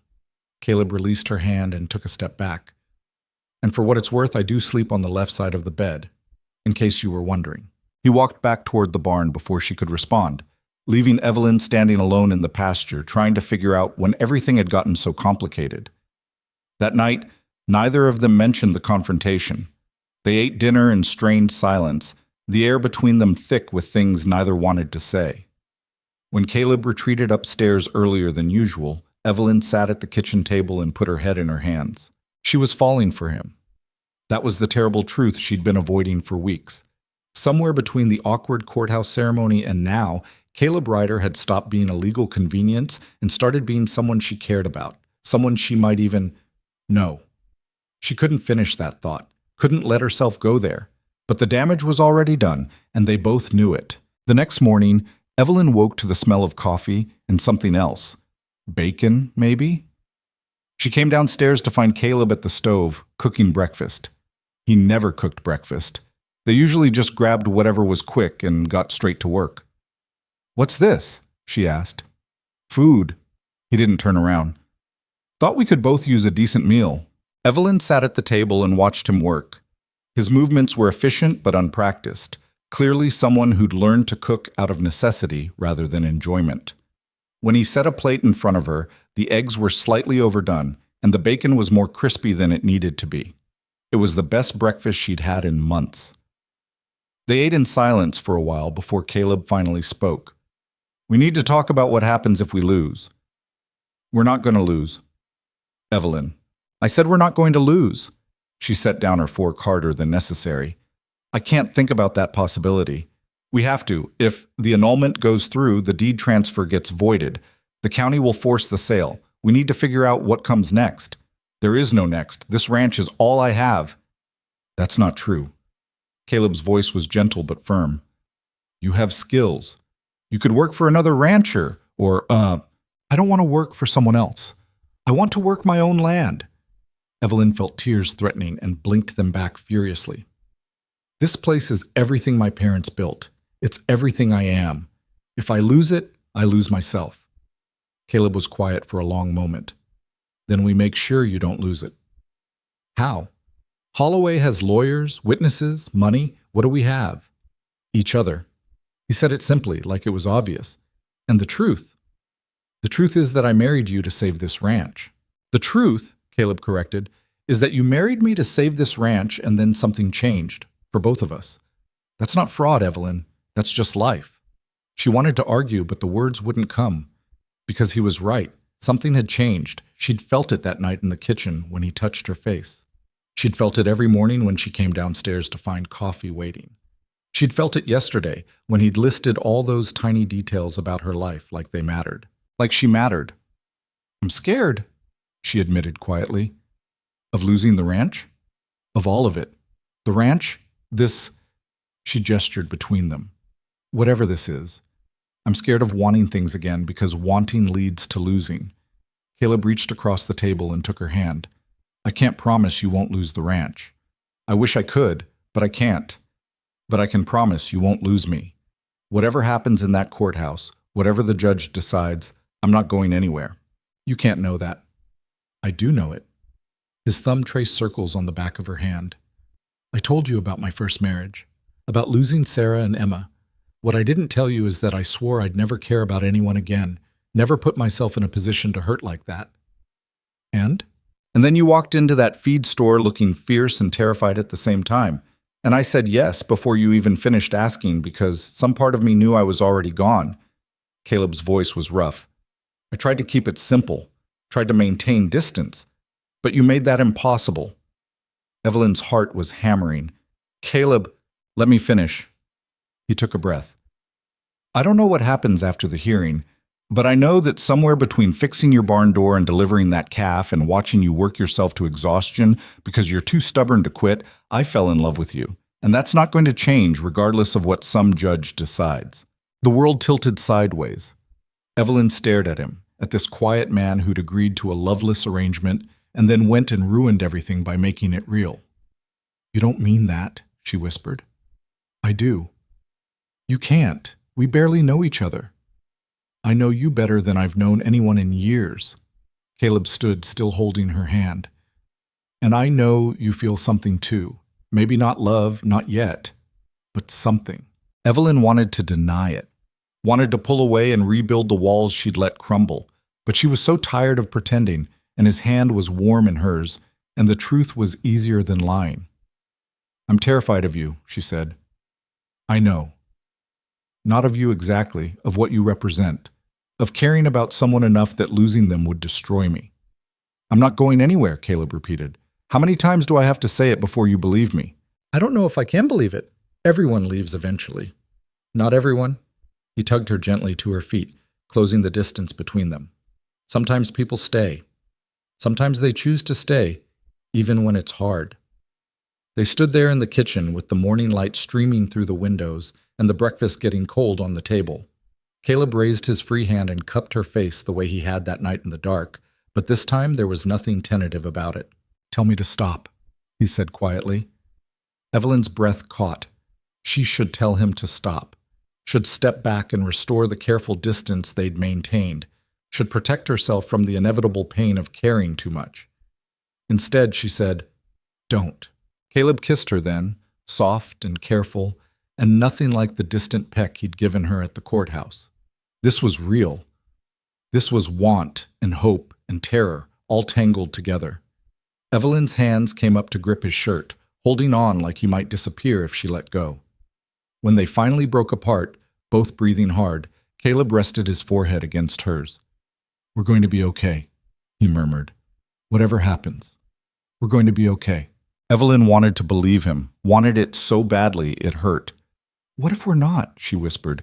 Then we won't be okay together. That's better than being not okay alone. It was possibly the most pragmatic declaration of love Evelyn had ever heard, and somehow that made it more believable than any poetry could have been. She kissed him again, harder this time, pouring all her fear and hope and desperate want into it. Caleb responded in kind, his arms wrapping around her like he could shield her from everything trying to tear them apart. They stood in the kitchen holding each other while the coffee got cold and the day started without them. Two people who'd agreed to a fake marriage and discovered too late that you can't fake this kind of connection. The week before the hearing passed in a blur. Evelyn and Caleb worked the ranch during the day and sat up late at night trying to prepare for every possible question the lawyers might ask. They practiced their story, how they met, when they realized they cared for each other, what their life together looked like. The truth, but carefully edited. They couldn't admit the marriage started as a legal arrangement. That would be handing Holloway exactly what he needed. When did you know you wanted to marry me? Evelyn asked one evening, running through questions for what felt like the 100th time. Caleb looked up from the contract he'd been reading. The honest answer or the one we're giving in court? Both. Honest answer? I knew in the feed store when you looked at me like I was your last hope and you hated yourself for needing help. He set down the papers. Court answer? I'd been watching you from a distance for months, admiring your strength and independence, and when I finally worked up the courage to speak to you, I knew immediately you were someone special. It was a good story, romantic without being unbelievable, the kind of thing a judge might accept. It was also complete fiction. I hate lying, Evelyn said. We're not lying, we're just choosing which truths to tell. That's the same thing. No, it's not. Caleb stood and crossed to where she sat. The truth is that we got married for legal reasons, but it's also true that I care about you, that we've built a real partnership, that this marriage means something to both of us now. We're just emphasizing the second truth over the first. You make it sound so simple. It is simple. What's complicated is everything else. He pulled her to her feet. Come on. You've been staring at those papers for 3 hours. You need a break. We don't have time for breaks. We have time for this. Caleb led her outside where the spring evening was settling into that perfect twilight hour when everything turned gold and soft. Look at it. Evelyn looked. The ranch spread out before them, fields turning green with new growth, mountains rising dark and solid in the distance.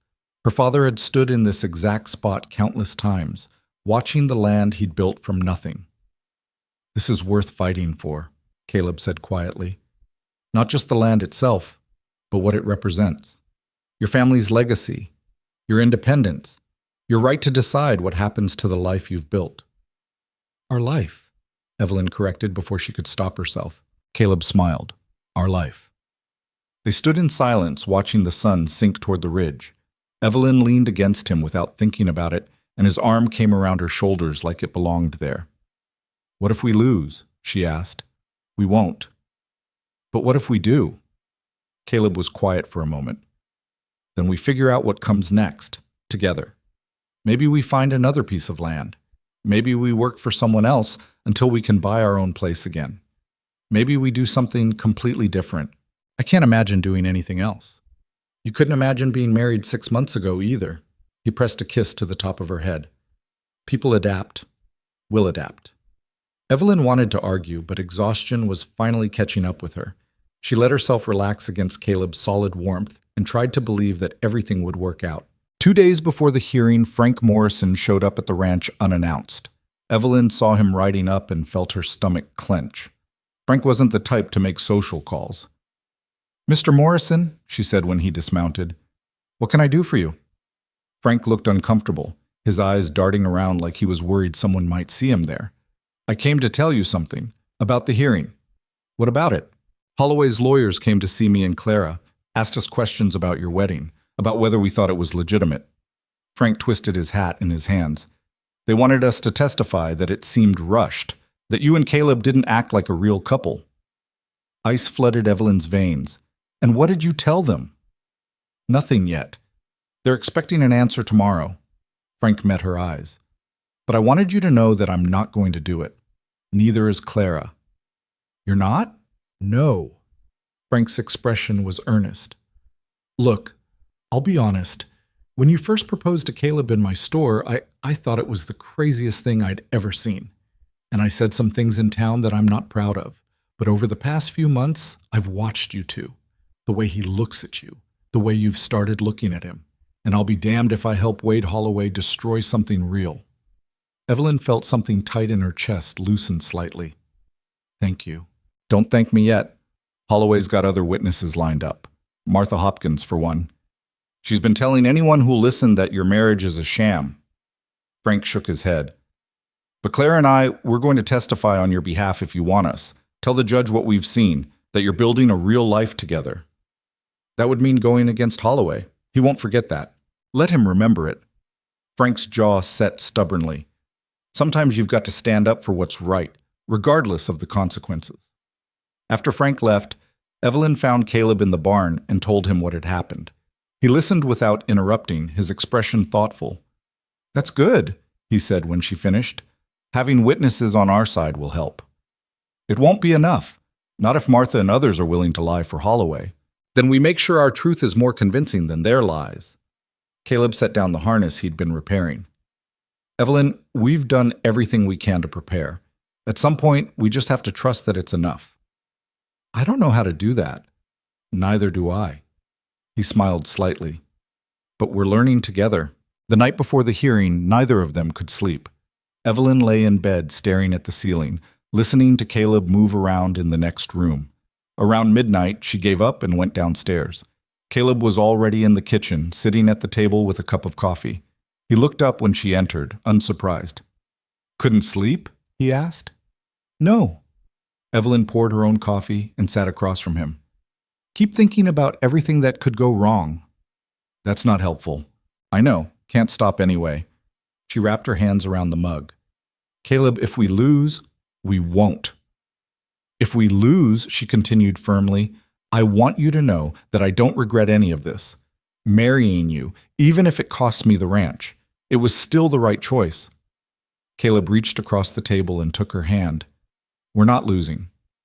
You can't know that. I know that we're going into that courthouse together. I know that we're telling the truth about our marriage being real. And I know that has to count for something. He squeezed her fingers. Have a little faith, Evelyn. Faith in what? In us. They sat in the quiet kitchen holding hands while the clock ticked toward tomorrow, and Evelyn tried to find some scrap of the faith Caleb seemed to have in abundance. The morning of the hearing dawned cold and clear. Evelyn dressed in her best clothes, the same blue dress she'd worn to the courthouse wedding, though it felt like a lifetime ago now, instead of just 3 months. Caleb wore his Sunday shirt and the pants he usually saved for town. They looked like respectable married people. Evelyn just hoped it would be enough. The courthouse was packed when they arrived. Half of Black Hollow had shown up to watch the spectacle, crowding into the gallery like this was entertainment instead of Evelyn's entire life on the line. She saw Martha Hopkins sitting in the front row looking smug, saw Wade Holloway and his expensive lawyers at their table, papers spread out with military precision. Frank and Clara Morrison sat near the back, and when Evelyn caught Frank's eye, he nodded encouragingly. All rise for the Honorable Judge Richard Thornton. Everyone stood as the judge entered, an older man with steel gray hair and the kind of face that gave nothing away. He took his seat behind the bench and surveyed the packed courtroom with obvious displeasure. This is a hearing regarding the petition for annulment filed by Wade Holloway against Evelyn and Caleb Ryder, he said. Mr. Blackwell, you may proceed. Howard Blackwell stood, buttoning his jacket with practiced ease. Your Honor, we're here today because Mrs. Ryder has committed fraud. She entered into a sham marriage for the sole purpose of circumventing the county land sale statute. We have witnesses who will testify to the rushed nature of this marriage, the lack of genuine affection between the parties, and the purely transactional nature of their arrangement. He went on for another 10 minutes, painting Evelyn as a desperate woman who'd manipulated an innocent man to save her property. Every word was carefully chosen to make her sound calculating and dishonest. When he finally sat down, Judge Thornton turned to Evelyn and Caleb. Do you have legal representation? No, Your Honor, Caleb said, standing. We're representing ourselves. I see. Thornton didn't look pleased.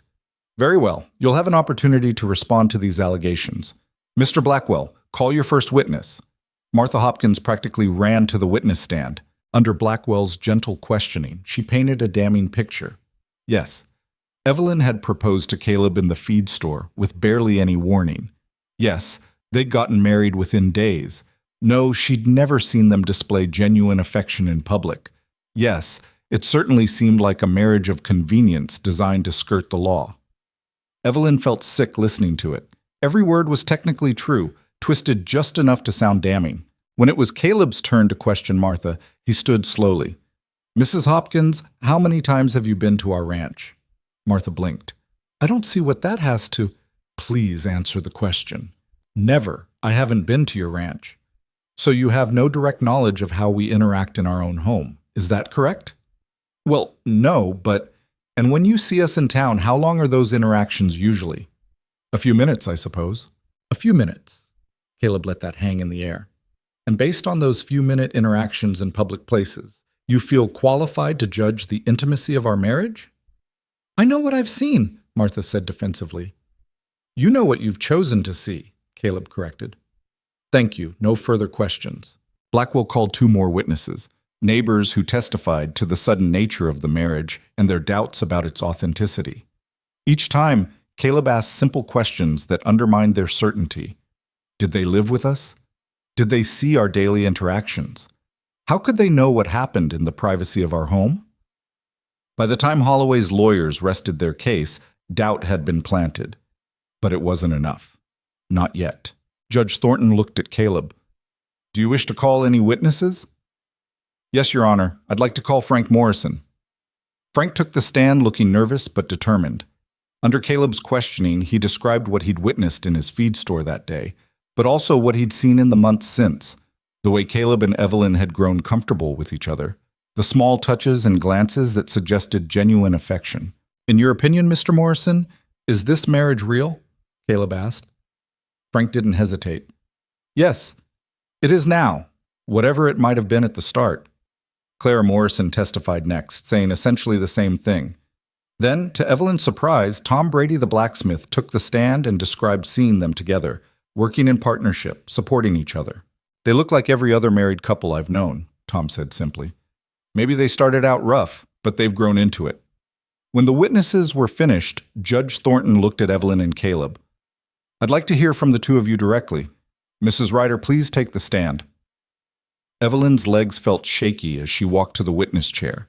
She placed her hand on the Bible and swore to tell the truth, then sat and faced the judge. Mrs. Ryder, Thornton said, did you marry Mr. Ryder primarily to avoid the county land sales statute? This was it, the moment everything hinged on. Evelyn took a breath and made her choice. Yes, she said. Gasps rippled through the courtroom. Holloway's lawyers looked triumphant. Caleb's face went carefully blank. But that's not the whole truth, Evelyn continued. I did propose to Caleb to save my ranch. I won't lie about that. But I chose him specifically because he was the only man in this town I trusted, the only one who'd never looked at my land with greed, and what started as a legal arrangement became something real. How convenient, Blackwell interjected. Judge Thornton silenced him with a look. Continue, Mrs. Ryder. I didn't expect to care about him, Evelyn said. I told myself it would be simple. Marry, file the papers, live separate lives under the same roof. But Caleb made that impossible.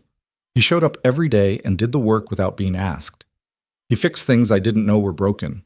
He delivered a calf at 2 a.m. and never complained. He stood beside me when I was terrified and told me we'd face it together. Her voice cracked, but she pushed through. I don't know exactly when the marriage became real. Maybe it was the night he told me about his first wife and daughter. Maybe it was when he grabbed my wrist to keep me from walking into a storm. Maybe it was the morning I came downstairs and realized I'd been listening for his footsteps. All I know is that somewhere along the way, Caleb Ryder stopped being a legal convenience and started being my husband in every way that matters. The courtroom was silent. And if this court decides that's fraud, Evelyn finished, then I guess I'm guilty. But it's the truth. Judge Thornton's expression remained unreadable as Evelyn stepped down from the witness stand.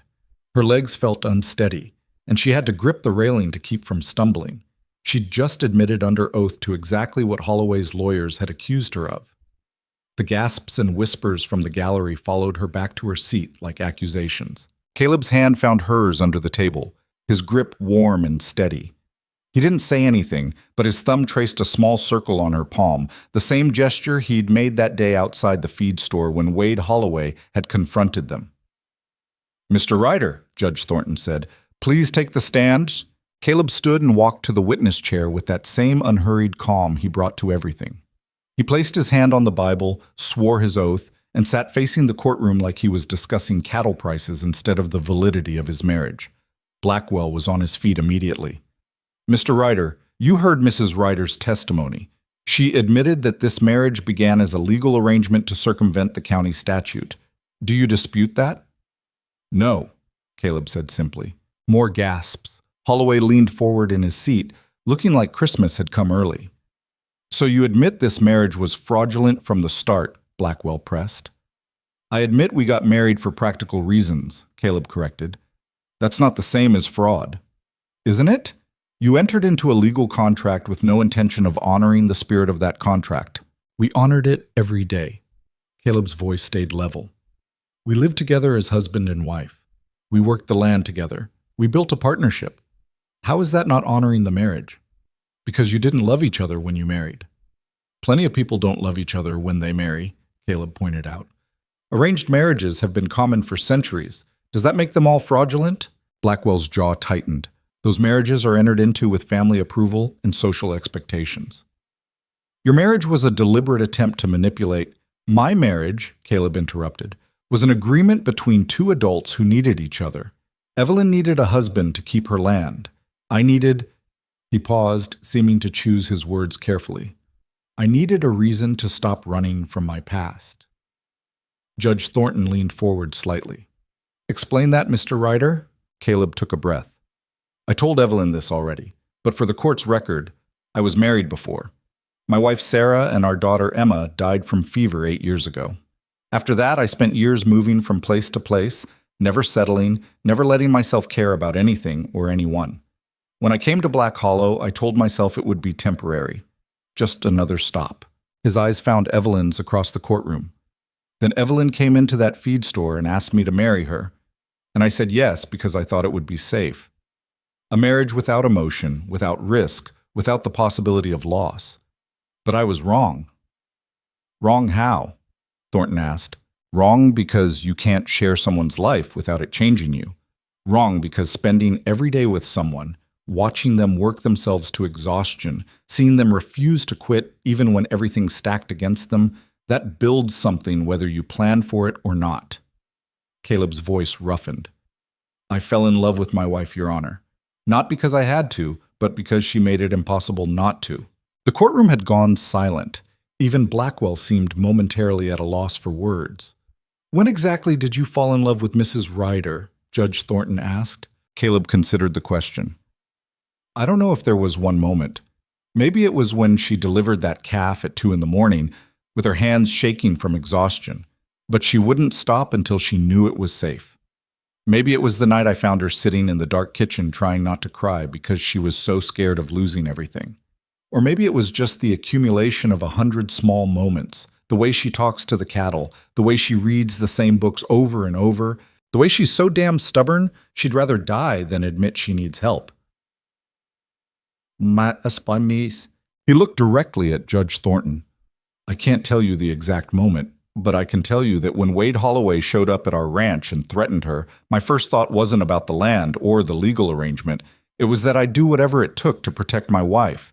And that's when I knew this marriage had become real. Blackwell recovered his composure. Very touching, Mr. Ryder, but the law requires that a marriage be entered into in good faith. You've both admitted that wasn't the case here. We entered into it with honest intentions, Caleb countered. We never lied about getting married. We filed the legal paperwork. We've lived as husband and wife. Just because our reasons weren't romantic doesn't make the marriage invalid.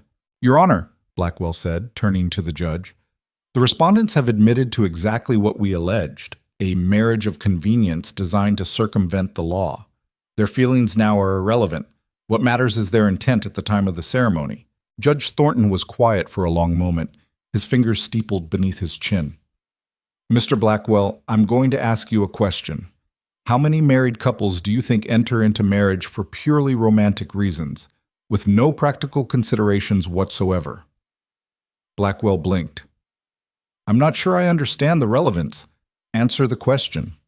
Well, I suppose most marriages involve some practical considerations. Financial security, family connections, social status, property consolidation, Thornton listed. Would you argue that all those marriages are fraudulent? Of course not, but the difference here is that Mr. and Mrs. Ryder were honest about their practical reasons. They didn't pretend to be madly in love when they weren't. They entered into a legal arrangement that served both their needs. And then, according to multiple witnesses, including themselves, they built a genuine relationship. The judge looked at Caleb. Mr. Ryder, do you currently reside at the Mercer Ranch? Yes, Your Honor. Do you share household expenses with your wife? Yes. Do you work the land together? Every day. Do you present yourselves publicly as a married couple? We do. Thornton turned to Evelyn. Mrs. Ryder, same questions. Do you and Mr. Ryder live together as husband and wife? Yes, Your Honor, Evelyn said, standing. Do you share your life with him in a way that would be recognizable as a marriage to any reasonable observer? Yes. The judge sat back. Mr. Blackwell, I've heard your witnesses testify about their suspicions and judgments, but suspicion isn't proof. The fact remains that these two people got married legally, have lived as a married couple for 3 months, and by all accounts have developed a genuine partnership. You're asking me to annul their marriage based on their initial motivations rather than their current reality. The statute is clear, Your Honor. The marriage must be entered into in good faith. And what is good faith? Thornton interrupted. Is it the presence of romantic love at the moment of the ceremony? Because if that's the standard, I suspect half the marriages in this territory would be invalid. Or is it the honest intention to honor the obligations of marriage, to live together, support each other, build a life together? Because by that standard, the Ryders have met every requirement. Holloway's lawyers exchanged glances. Evelyn felt something that might have been hope stirring in her chest, but she was afraid to trust it. "I'm going to take a short recess to review the relevant statutes," Thornton announced. "Court will reconvene in 30 minutes. The gallery erupted in conversation the moment the judge left. Evelyn turned to Caleb, her heart hammering. "What does that mean?" she whispered. "I think it means he's actually considering our side," Caleb said quietly. "But don't get your hopes up yet." Too late. They stood and made their way through the crowd toward the courthouse doors. People pressed in from all sides, some offering encouragement, others looking disappointed that the scandal hadn't ended in their favor. Evelyn kept her head down and let Caleb guide her through. Outside, the spring air felt shockingly fresh after the stuffiness of the packed courtroom. Evelyn leaned against the building and took several deep breaths. "You did good in there," Caleb said. "I basically admitted to everything Holloway accused us of." "You told the truth. That took guts. Or stupidity." Evelyn rubbed her face. "I couldn't lie, Caleb. Not under oath. Not about something this important." "I know. That's why I love you."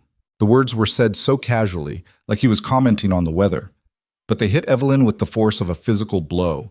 He'd said it before, but hearing it again, here, now, in the middle of everything, made it real in a way it hadn't been before.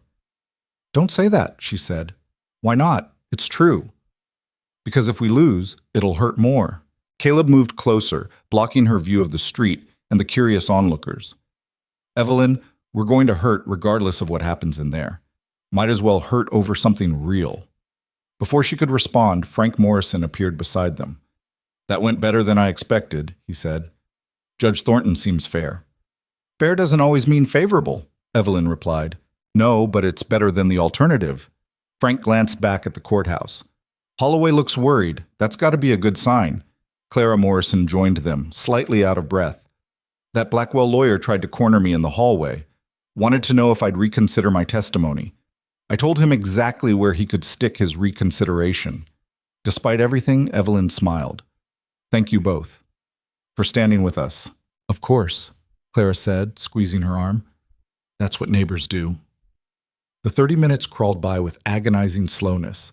Evelyn and Caleb stood together on the courthouse steps, not talking much, just existing in each other's presence while the town swirled around them. When the bailiff finally called them back inside, Evelyn's hands were shaking.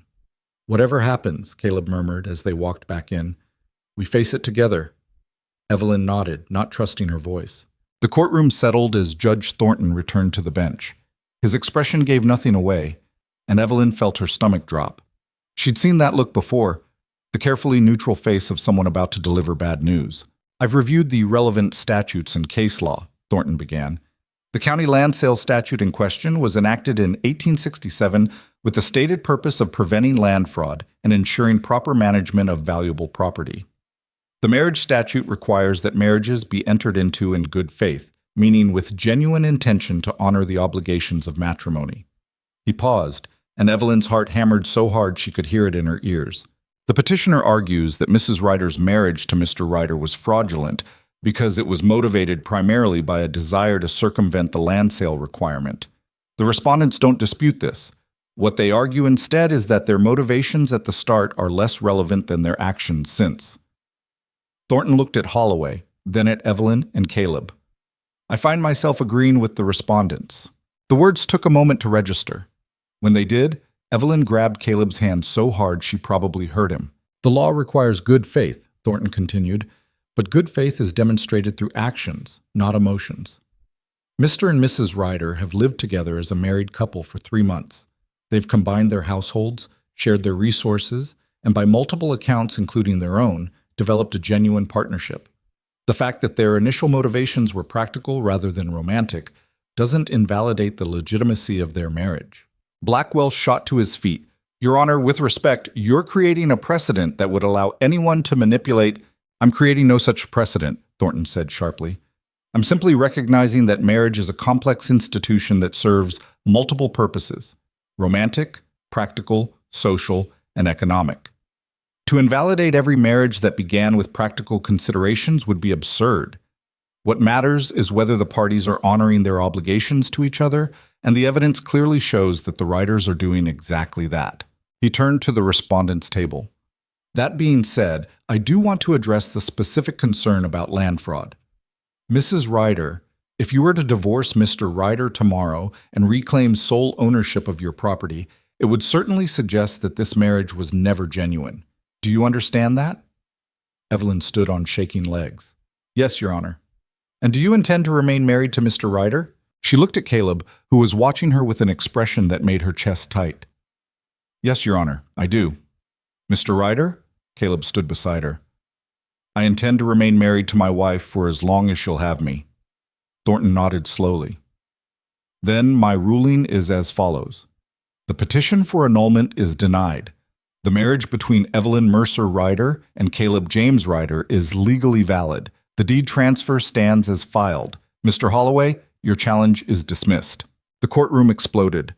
Evelyn heard shouting, applause, angry protests all blending together into meaningless noise. She stood frozen, unable to process what had just happened. They'd won. After months of fear and fighting and sleepless nights, they'd actually won.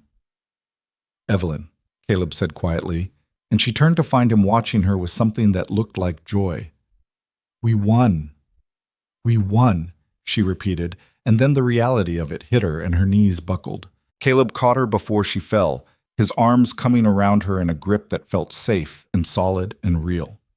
Evelyn buried her face against his shoulder and felt the tears she'd been holding back for months finally break free. We won, she said again, muffled against his shirt. Yeah, we did. He was laughing, she realized, actually laughing. We actually did it. People surrounded them, Frank and Clara, Tom Brady, even some faces Evelyn didn't immediately recognize. Everyone talking at once, offering congratulations, reliving the best moments of the hearing. Through it all, Caleb held her like she might disappear if he let go. Across the courtroom, Wade Holloway stood with his lawyers, his face a mask of barely controlled fury. Evelyn met his eyes over Caleb's shoulder and saw the promise there. This wasn't over, not for him. But for now, right now, it was enough. Judge Thornton banged his gavel repeatedly, trying to restore order. This court is adjourned. Everyone please clear the courtroom. The crowd slowly dispersed, though people kept stopping to shake Caleb's hand or embrace Evelyn. It took almost 20 minutes before they finally made it outside into the spring sunshine. The ride back to the ranch felt surreal. Evelyn kept expecting someone to chase them down, to tell them there'd been a mistake, that the ruling was reversed. But no one came. They rode in silence through the greening landscape, and with each mile, the reality of what they'd accomplished settled deeper into Evelyn's bones. The ranch looked the same when they arrived. Same weathered house, same leaning barn, same cattle in the pasture. But somehow it felt different. Lighter, maybe. Or maybe that was just Evelyn herself feeling lighter. She dismounted and stood looking at the land that had nearly cost her everything. The land she'd fought so hard to keep. Her father's legacy, her mother's memory, her entire identity wrapped up in 200 acres of mountain valley. It's really ours, she said quietly. Caleb came to stand beside her. It was always yours. Ours, she corrected. The deed has both our names on it. Legal technicality. No. Evelyn turned to face him. It's ours. I meant what I said in that courtroom, about this marriage being real, about you being my husband, all of it. Something shifted in Caleb's expression. Yeah? Yeah. She took a breath. I love you. I don't know when it happened exactly, and I'm probably terrible at showing it, but it's true. I love you, Caleb Ryder. For a moment, he just stared at her. Then he laughed, a full, genuine sound that Evelyn had rarely heard from him, and pulled her into a kiss that made her forget about land deeds and courtrooms and everything except the feel of him solid and real and hers. When they finally broke apart, both breathing hard, Caleb rested his forehead against hers. I love you too, he said. In case that wasn't clear. It was pretty clear. Evelyn smiled. You did give a very moving speech in court. Had to make sure the judge understood. I think everyone understood. She paused. What happens now? Now we live our lives. Caleb pulled back to look at her properly. We work the ranch, we build something together, we figure out what comes next as we go. That's simple? That's simple. It probably wouldn't be simple at all, Evelyn thought. There would be more challenges, more people like Holloway trying to tear them down, more moments of doubt and fear and struggle. But standing there with Caleb's arms around her and the ranch spread out before them, she felt something she hadn't felt in months. Hope. They spent the rest of the day doing normal ranch work, feeding cattle, checking fences, all the mundane tasks that had filled their days for months. But everything felt different now. When Caleb reached past her to grab a tool, she didn't tense. When they passed each other in the barn, she let herself smile. When they came inside for dinner, sweaty and tired and covered in dust, it felt like coming home in a way it hadn't before. After dinner, they sat on the porch watching the sunset behind the mountains. The spring air was cool, but not cold, carrying the scent of new grass and mountain pine. Evelyn leaned against Caleb's shoulder, and his arm came around her automatically. "Do you ever think about what would have happened if I'd asked someone else?" she asked. "If you'd said no?" "All the time," Caleb admitted. "And I'm grateful every day that you asked me and I was smart enough to say yes. Even with all the drama and the court case and Holloway? Even with all that," he pressed a kiss to her temple. "You were worth fighting for, Evelyn. The ranch was just a bonus." She turned to look at him in the fading light. "You know we're actually stuck with each other now, right? We stood up in court and said we're staying married. Can't back out without looking like frauds." "Is that your way of proposing again?" "Maybe." Evelyn felt herself smile. "Except this time it's real. No legal loopholes, no desperate circumstances, just us." "Just us," Caleb echoed. "I can live with that." They sat in comfortable silence as the stars began to appear overhead. Somewhere in the distance a coyote called, and was answered by another. The cattle settled for the night with soft lowing sounds. The old house creaked as it cooled from the day's warmth. All the sounds of home. "I want to do it properly," Evelyn said suddenly. "Do what?" "Marry you. Not in a courthouse with hostile witnesses. Not because we have to." She sat up to face him. "I want to stand in front of people who actually care about us and say the words like I mean them." Caleb studied her face. "You want a real wedding?" "Is that crazy?" "No." He smiled. "But we're already married." "So we'll get married again. People do it all the time, renew their vows or whatever." Evelyn felt herself getting excited about the idea. "Nothing fancy, just our friends, maybe at the ranch. A real celebration instead of a legal maneuver." "When?" "I don't know. Summer maybe? After we get the planting done and before harvest." She paused. "Unless you think it's stupid." "I think," Caleb said slowly, "that marrying you once was the best decision I ever made. Doing it again sounds even better." They started planning it right there on the porch as the night settled around them. Nothing elaborate. Clara could make a cake, they'd ask Frank to stand up as best man, maybe have it near the creek where the wildflowers would be blooming. Simple and genuine, the way everything between them had become. By the time they finally went inside, the moon was high, and the house was dark except for the lamp they'd left burning in the kitchen. Evelyn banked the fire while Caleb locked the doors, small domestic routines they'd fallen into without discussing. At the base of the stairs, they paused. For 3 months, they'd said goodnight here and retreated to separate rooms. The space between them now felt charged with possibility. "I should," Evelyn started. "Do you want to?" Caleb asked quietly. "Want to what?" "Sleep alone. Is that still what you want?" Evelyn thought about the empty bed upstairs, about 3 months of sleeping alone while the man she loved was just down the hall. Thought about all the walls they'd carefully maintained and whether any of them still made sense.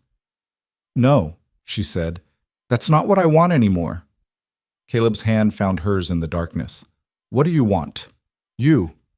Just you." He led her upstairs, past the spare room where he'd been sleeping, to her room at the end of the hall.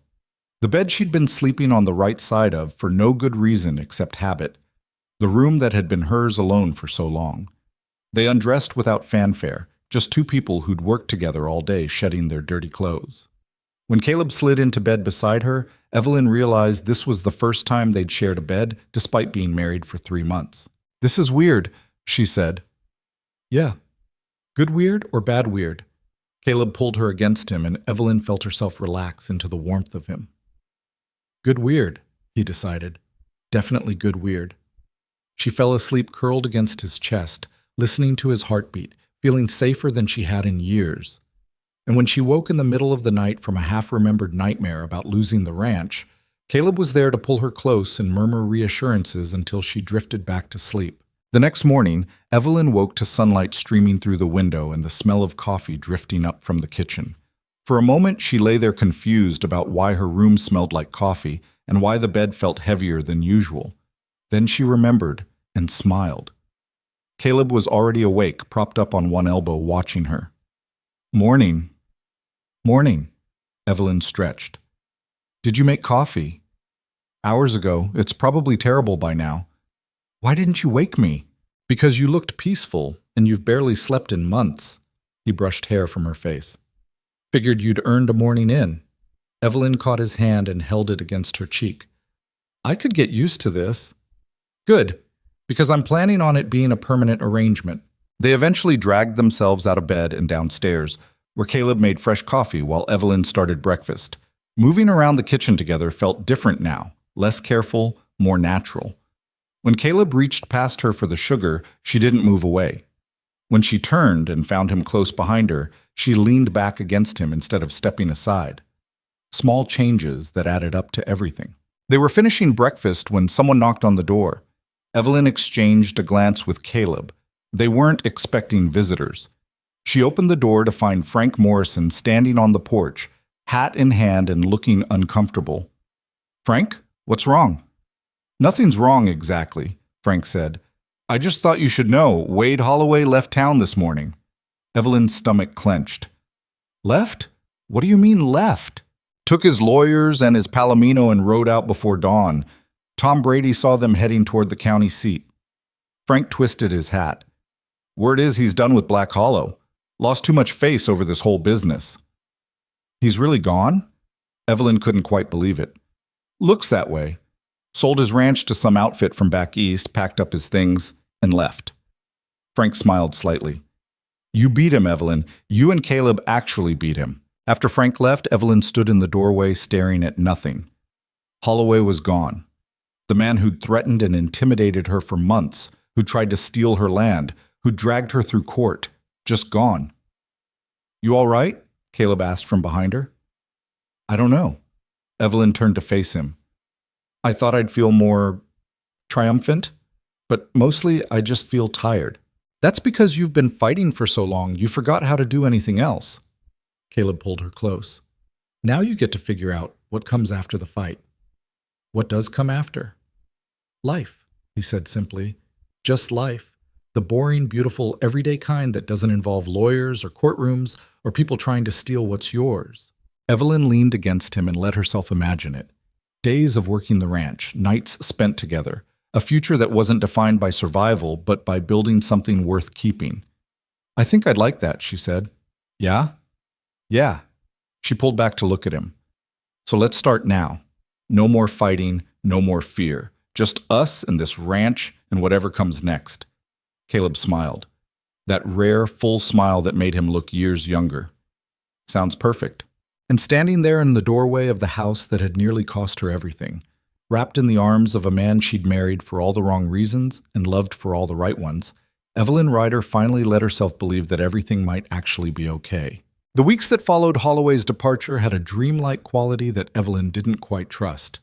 She kept waiting for the other shoe to drop, for some new crisis to emerge from the mountains and threaten everything they'd fought for. But the crisis never came. Instead, spring rolled into early summer with nothing more dramatic than a broken irrigation line and a cow that got herself stuck in a boggy section of the lower pasture. Normal problems. The kind you solved with tools and sweat instead of lawyers and courtroom testimony. Caleb noticed her waiting for disaster. He didn't comment on it directly, but Evelyn caught him watching her sometimes with an expression that was equal parts amusement and concern. "You know it's okay to relax," he said one evening as they sat on the porch after a long day of fence repair. "The war's over. You won." "We won," Evelyn corrected automatically. "We won," he agreed. "So why do you still look like you're expecting an ambush?" Evelyn considered the question. The honest answer was complicated and a little embarrassing. "I don't know how to do this," she finally admitted. "Do what?" "Be happy. Just be happy without waiting for it to get taken away." Caleb was quiet for a moment, his hand finding hers in the gathering darkness. My ma used to say that some people spend so long surviving that they forget how to live. I think maybe that's what you're doing. Your mother sounds wise. She had her moments. He squeezed her fingers. But she also said that living is a choice you make every day. You can choose to keep surviving, keep waiting for the next bad thing. Or you can choose to actually live in the good moments when they come. And if the good moments don't last? They won't, Caleb said bluntly. Nothing lasts forever. But that doesn't make them less valuable while you have them. Evelyn turned to look at him in the fading light. When did you get so philosophical? I've had a lot of time to think about it. 8 years of running from happiness will do that. He pulled her closer. I don't want to run anymore, Evelyn, and I don't want you to spend our life together braced for impact. I'll try, she said, but I'm not promising miracles. I'm not asking for miracles. Just try. She did try. It wasn't easy. A lifetime of preparing for the worst didn't just evaporate because a judge ruled in their favor, but slowly, incrementally, Evelyn started letting herself relax into the rhythm of their life together. They set a date for their second wedding, the last Saturday in June, when the wildflowers would be at their peak and the weather would be warm enough for an outdoor ceremony. Clara Morrison took over planning with the kind of enthusiasm usually reserved for royal weddings, despite Evelyn's protests that they wanted something simple. It will be simple, Clara assured her. Simple, but beautiful. You deserve beautiful, Evelyn. Evelyn wasn't sure she deserved anything, but she let Clara have her way because arguing seemed like more trouble than it was worth. The planning gave the town something to talk about besides the scandal of the courthouse wedding and Holloway's sudden departure. People stopped whispering when Evelyn walked by and started offering congratulations instead. Martha Hopkins even apologized, sort of. I may have been hasty in my judgment, Martha said stiffly when she cornered Evelyn outside the general store. You and Mr. Ryder seem to have developed a genuine partnership. It wasn't quite an apology, but from Martha Hopkins it was practically a declaration of eternal friendship. Thank you, Martha, Evelyn said, because she was trying to be gracious these days. Though I still say proposing in a feed store was unseemly, Martha added, unable to help herself. Some things never changed. As June approached, Caleb asked Evelyn a question that caught her completely off guard. They were working in the vegetable garden behind the house, Evelyn's project that Caleb had helped expand, when he said, Have you thought about what comes after? After what? After the wedding. After we're settled. After everything becomes routine. He pulled a weed and tossed it aside. Have you thought about whether you want kids? Evelyn's hand stilled in the dirt. I haven't let myself think that far ahead. Maybe you should start. She sat back on her heels and looked at him. Do you want children? I did once. Sarah and I talked about having more after Emma. His expression went distant. Then they died, and I told myself I'd never go through that again. Never love something that vulnerable, that fragile. And now? Now I'm married to someone who makes me want things I thought I'd given up on. Caleb met her eyes. I'm not saying we need to decide today, but if you want kids, I'd like to know. And if you don't, I'd like to know that too. Evelyn thought about it, really thought about it for the first time in years. She'd always assumed she'd be alone, that children weren't in her future because marriage wasn't in her future. But now everything had changed. I think I'd like to try, she said carefully. Not right away, but someday. If it happens. If it happens, Caleb agreed. No pressure, no expectations, just if it happens. They went back to weeding, but the conversation settled into Evelyn's mind and took root alongside the vegetables. A future that included not just her and Caleb, but maybe something more. Something they'd build together from scratch. The thought was terrifying and wonderful in equal measure.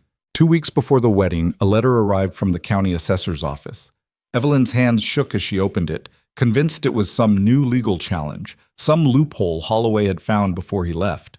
Instead, it was a formal apology. The county acknowledged that the land sale statute had been applied inconsistently and often unfairly. Several assessors had been removed from their positions for accepting bribes from wealthy landowners. The statute itself was being revised to remove the marriage requirement. They're changing the law, Evelyn said, reading the letter again to make sure she understood correctly. Women can inherit land outright now, no husband required. Caleb looked up from the harness he was mending. How do you feel about that? Angry that it took this long? Relieved it's finally happening? She set the letter down. And grateful that I didn't wait for them to fix it before taking action. You saved other women from going through what you went through. Maybe, Evelyn smiled slightly, though I'm not sure I'd recommend my particular method to anyone else. Worked out all right in the end? Yeah, it did. That night, lying in bed with Caleb's arm around her and the window open to let in the cool mountain air, Evelyn found herself thinking about all the women who'd come before her. Her mother, who'd worked this land alongside her father until fever took her. Her grandmother, who'd come west in a wagon and helped build the original homestead. All the women who'd fought and survived and persisted even when the laws and society told them they couldn't. She'd added her name to that legacy now, not just by keeping the ranch, but by refusing to accept the limitations others tried to impose on her life. What are you thinking about? Caleb asked sleepily. Everything. Nothing. How strange it is that proposing to you in a feed store led to this. Regrets? Not even one. She turned to face him in the darkness. You? Only that I didn't meet you sooner? We probably would have hated each other if we'd met earlier. I was even more difficult before my father died. Caleb laughed quietly. Hard to imagine. It's true. I had something to prove to everyone. Now I only have something to prove to myself. And what's that? That I can build something that lasts, that I can trust someone enough to let them in. She paused. That I can be happy without constantly waiting for it to end. How's that going so far? Evelyn considered the question honestly. Better than I expected. Harder than it should be, but better. I'll take better. They fell asleep tangled together, and for once Evelyn didn't dream about losing anything. The morning of the wedding dawned clear and bright, the kind of perfect June day that made photographers weep with joy. Evelyn woke early and lay in bed watching the sunlight paint patterns on the ceiling, listening to Caleb's steady breathing beside her. In a few hours, she'd marry him again. This time there would be no legal pressure, no desperate circumstances, no ulterior motives.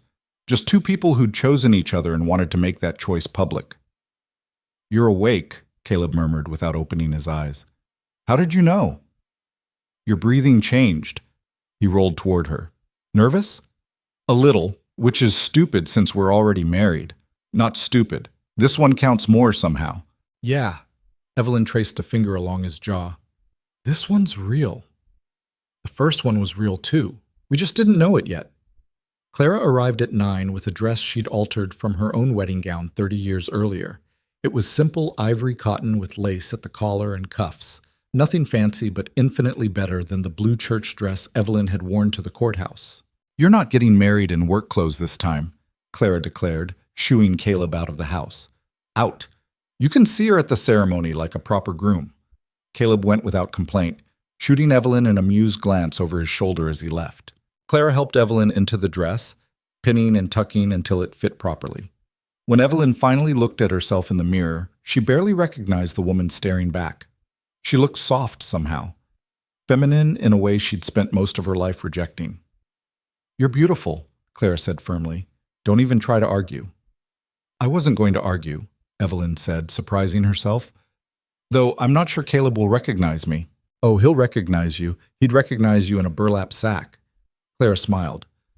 That man looks at you like you hung the moon. People started arriving around noon.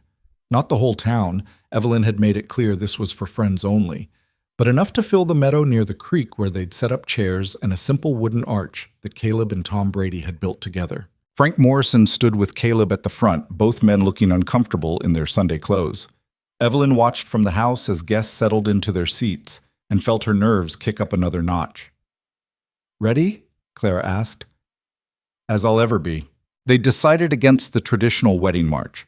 Instead, Evelyn simply walked down the aisle between the chairs with no fanfare, no one giving her away because she'd never belonged to anyone but herself. When she reached the front and saw Caleb's expression, wonder mixed with love, mixed with something that looked like relief, her nerves evaporated. This was right. This was exactly where she was supposed to be. The ceremony was short and simple. Frank's brother-in-law, a circuit preacher who happened to be visiting, spoke about partnership and commitment and building a life together. Then it was time for the vows. I'm not good with words, Evelyn said, her voice carrying across the quiet meadow. Never have been. But I'm going to try anyway. She took a breath and looked at Caleb. 6 months ago, I asked you to marry me because I was desperate, and you were the only man I trusted. You said yes, and I spent weeks convinced I'd made a terrible mistake, that I'd trapped us both in something that would end in disaster. Someone in the audience laughed softly. I was wrong, Evelyn continued. What I trapped us in was the best decision I've ever made. You showed up every day. You worked beside me without being asked. You held me together when I was falling apart. You made me believe that maybe I didn't have to face everything alone. Her voice caught and she had to pause for a moment. I love you, Caleb Ryder. Not because the law requires it, not because it's convenient, but because you're the best man I've ever known. And I promise to spend the rest of my life being someone worthy of the trust you put in me when you said yes to a desperate proposal in a feed store. Caleb's eyes were suspiciously bright. When it was his turn, he cleared his throat twice before speaking. Evelyn, when you walked into that feed store and asked me to marry you, I said yes before you finished talking. Frank thought I was crazy. Hell, I thought I was crazy. He smiled. But some part of me knew even then that you were something special, that saying yes to you was the smartest thing I'd done in years. He took her hands. You saved me as much as I saved you. Gave me a reason to stop running from my past. Gave me a home when I'd convinced myself I'd never have one again.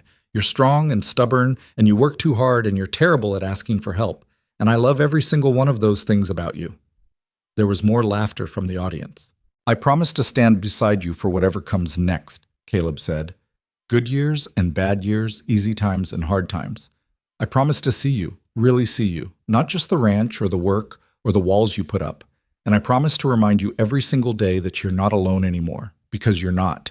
You have me, and I have you, and that's enough. The preacher pronounced them husband and wife, again. And this time when Caleb kissed her, it was in front of people who actually cared about them, instead of people who'd come to watch them fail. The celebration that followed was exactly the kind of simple, genuine gathering Evelyn had hoped for. Clara had made a cake that was slightly lopsided but tasted perfect. Someone had brought a fiddle, and impromptu dancing broke out in the meadow. People ate and drank and told stories as the afternoon faded into evening. Evelyn found herself pulled into a dance by Tom Brady, who apologized for his clumsy footwork while managing not to step on her feet even once. When the song ended, Caleb cut in smoothly. Having fun? He asked as they swayed together. Actually, yes. I didn't expect to, but I am. Good. He pulled her closer. Because this is what our life gets to be now. Not fighting or surviving or proving anything. Just living. Just living, Evelyn echoed. I think I can manage that. Yeah? Yeah, with you. Anyway. They danced until the stars came out and the party finally began winding down. People drifted away in twos and threes, calling out final congratulations and well wishes. Clara and Frank were the last to leave, Clara fussing over cleanup until Evelyn gently but firmly sent her home. Finally, it was just Evelyn and Caleb standing in the meadow, surrounded by the debris of their celebration. The candles in their mason jars had burned down to stubs. The flowers on the arch were wilting slightly in the evening warmth. It was perfect. Come on, Caleb said, taking her hand. Let's go home. They walked back to the house together in comfortable silence. Evelyn was exhausted, but in the best possible way, the kind of tired that came from a day well lived rather than a day survived. Inside, Caleb banked the fire while Evelyn changed out of the wedding dress into something more comfortable. When she came back downstairs, he was waiting with 2 glasses of whiskey. To us, he said, handing her one. To us, Evelyn agreed, and they drank. The whiskey burned going down, but it was a good burn, the kind that warmed from the inside out. I have something for you, Caleb said. He disappeared into the other room and came back with a small wooden box. It's not much, but Evelyn opened the box and found a ring. Simple gold, no stones, just a plain band with something engraved inside. She tilted it to catch the light and read the words, "Always stay." It's from what I said in court, Caleb explained, about people staying. I had Tom Brady make it for me. It's perfect, Evelyn's voice came out rough. Help me put it on? He slid the ring onto her finger, the left hand this time, the traditional place. It fit perfectly. like it had been made for her, which she supposed it had been. "I didn't get you anything," she said. "You gave me everything I needed the day you asked me to marry you." Caleb pulled her close. "Everything else is just bonus." They stood in the kitchen holding each other, and Evelyn felt something inside her finally, fully relax. The constant vigilance she'd maintained for months, years really, finally eased. She was safe. She was home. She was loved. And she'd fought like hell to get here. Summer rolled into fall with the kind of golden abundance that made ranchers grateful. The cattle fattened on rich pasture grass. The vegetable garden produced more than they could eat. The repairs they'd made to the property held through the occasional storm. Evelyn caught herself humming while she worked one day and stopped, startled. She couldn't remember the last time she'd hummed. Couldn't remember the last time she'd felt light enough for music. Caleb noticed, of course. He noticed everything. "Happy?" he asked. "Yeah," Evelyn said, testing out the word. "I think I am." "Good. About time." It wasn't perfect. Nothing ever was. They had their first real fight in August when Caleb wanted to expand the herd and Evelyn worried they couldn't afford the risk. The argument lasted 2 days and ended with them both admitting the other had valid points and finding a compromise. "This is what marriage actually looks like," Caleb said afterward. "Not the romantic stuff from the wedding. This, arguing about cattle and money and risk management. I can live with this." "Me too." In late September, Evelyn realized her monthly cycle was late. At first she dismissed it. Stress could do strange things to a body, and she'd been under more stress than usual between the harvest and preparing for winter. But when another week passed, she started to wonder. She didn't say anything to Caleb. Not yet. Not until she was sure. But she caught herself putting her hand to her stomach sometimes, wondering. The confirmation came in early October when the nausea started. Evelyn spent 3 mornings in a row barely making it outside before losing her breakfast. On the 3rd morning, Caleb followed her out and held her hair back while she was sick. "How long has this been happening?" he asked quietly. "Few days." "And you didn't think to mention it?" Evelyn wiped her mouth and sat back on her heels. "I wasn't sure. I'm still not completely sure. It could be something else." "Evelyn?" Caleb's hand found her shoulder. "When was your last monthly?" "End of August, I think." "It's October." "I know." They looked at each other, and Evelyn saw her own mix of terror and hope reflected in Caleb's expression. "We should see the doctor," he said. "Probably." "Are you scared?" "Terrified." Evelyn let him help her to her feet. "Are you?" "Yeah." He pulled her into his arms carefully, like she might break. "But also excited. Is that allowed?" "I don't know what's allowed." She leaned against him. "I just know that if I am pregnant, I want this baby. With you. I want all of it." The doctor confirmed it a week later. Evelyn was about 6 weeks along, due sometime in late May or early June. Everything looked healthy, though the doctor warned her to take it easy and avoid heavy lifting. "Fat chance of that," Evelyn muttered as they left the doctor's office. "You're going to have to slow down," Caleb said firmly. "Doctor's orders." "I'm pregnant, not broken." "I know, but humor me anyway." They fought about it for a few days, Evelyn insisting she could do everything she'd always done, Caleb insisting she needed to be careful. Finally, they reached a compromise. Evelyn would keep working, but she'd accept help more readily and wouldn't push herself to exhaustion. "I hate being treated like I'm fragile," she grumbled. "You're not fragile. You're carrying our child." Caleb put his hand on her still flat stomach. "Let me worry about you. It's one of my favorite things." Evelyn softened despite herself. "One of your favorite things?" "Right up there with watching you talk to the cattle and finding you asleep over the account books." "I don't fall asleep over the books." "You did last week. Woke up with ink on your face." She had to laugh at that. "Fine. You can worry about me. A little." "I'll take a little." Winter came early that year, snow falling in mid-November and blanketing the ranch in white. Evelyn watched from the kitchen window as Caleb worked outside, bundled against the cold, moving with the same steady competence he brought to everything. Her husband, the father of her child, the man who'd said yes to a desperate proposal and somehow made it into something beautiful. She put her hand on her stomach where a new life was growing. A child who would never doubt they were wanted.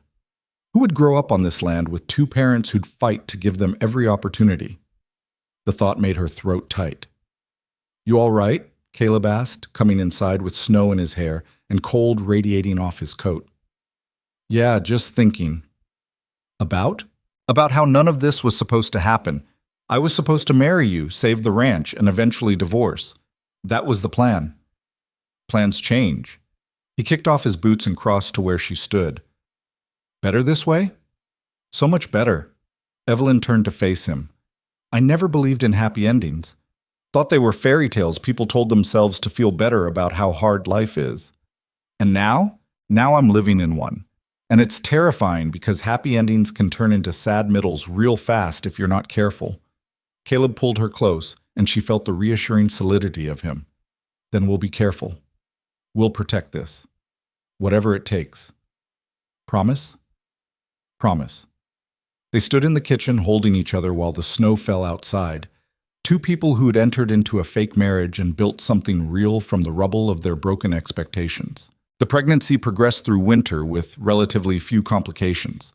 Evelyn's body changed in ways that fascinated and occasionally horrified her. Caleb watched it all with something like awe, his hand finding her growing belly whenever they were close. "It moved," he said one January evening, his palm pressed to her stomach. "I felt it move." "That's because they never stop moving. Kid's going to be as restless as you are." "Me? You're the one who can't sit still." Fair point. Evelyn covered his hand with hers. "We need to pick names." "Already have some in mind?" "Maybe. For a girl, I was thinking Emma, if that's okay." Caleb's expression went soft. "You'd name her after my daughter?"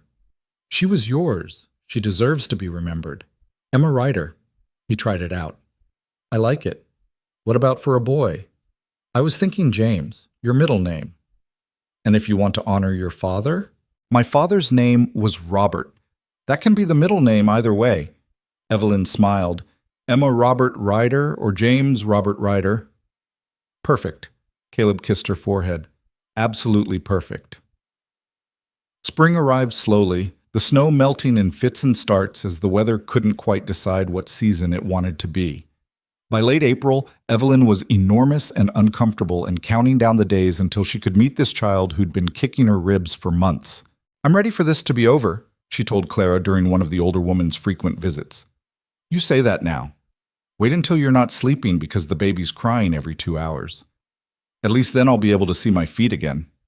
The baby came in mid-May, 2 weeks earlier than the doctor predicted. Evelyn's water broke while she was hanging laundry, a moment of panic followed by Caleb rushing to get the doctor while Clara stayed with her and tried to keep her calm. The labor was long and difficult. Evelyn had always known childbirth wouldn't be easy, but knowing it and experiencing it were different things entirely. She spent hours in pain that made delivering a stuck calf seem like nothing, Caleb holding her hand and murmuring encouragement that she mostly couldn't hear over the roaring in her ears. Finally, after what felt like forever but was probably only 12 hours, their daughter entered the world with a lusty cry that made Evelyn laugh and cry at the same time. "Emma," the doctor said, placing the tiny, squalling bundle on Evelyn's chest. "You have a daughter." Evelyn looked down at the red-faced, angry little creature and felt something in her chest crack open.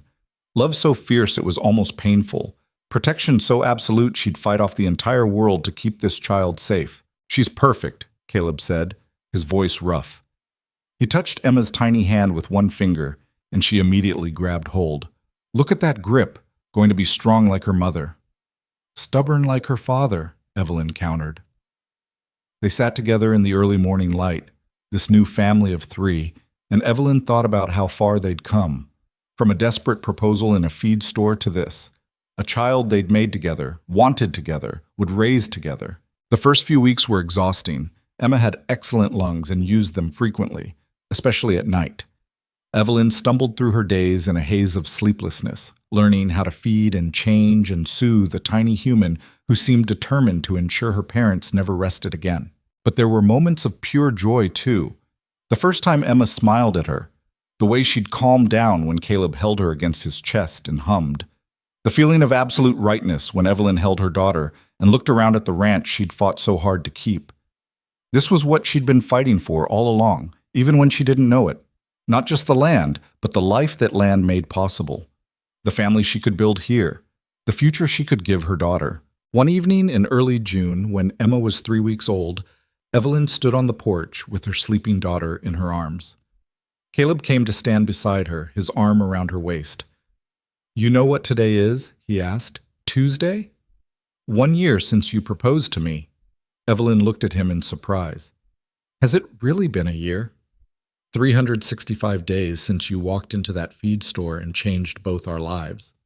365 days, Evelyn repeated. "Seems longer. Seems like you've always been here."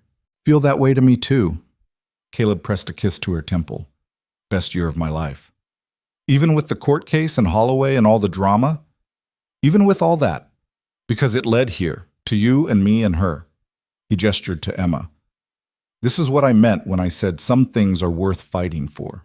Evelyn looked out at the ranch spread before them, the fields green with summer growth, the mountains rising solid in the distance, the cattle settling for the evening, her father's land, her mother's memory, her daughter's inheritance.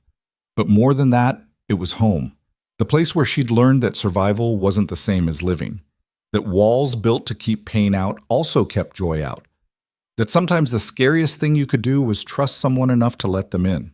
"I'm glad I asked you," she said quietly. "Even though I was terrified, even though I thought it was temporary. I'm glad it was you." "Me too," Caleb held her closer. "And I'm glad I said yes before you even finished asking." Emma stirred in Evelyn's arms and made a small noise before settling back to sleep. Such a tiny person, but already she'd changed everything. Made Evelyn think about the future in ways she never had before. Made her want to build something that would last beyond her own lifetime.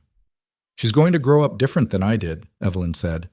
"She'll never have to marry someone to keep her land, never have to choose between her independence and her security." "Because you fought to change it." "We fought to change it." "Still taking credit for yourself," Caleb teased gently, "after all this time." "Old habits," Evelyn smiled. "But you're right. We did it together. Everything. Saving the ranch, fighting Holloway, building this life. None of it would have worked if I'd tried to do it alone."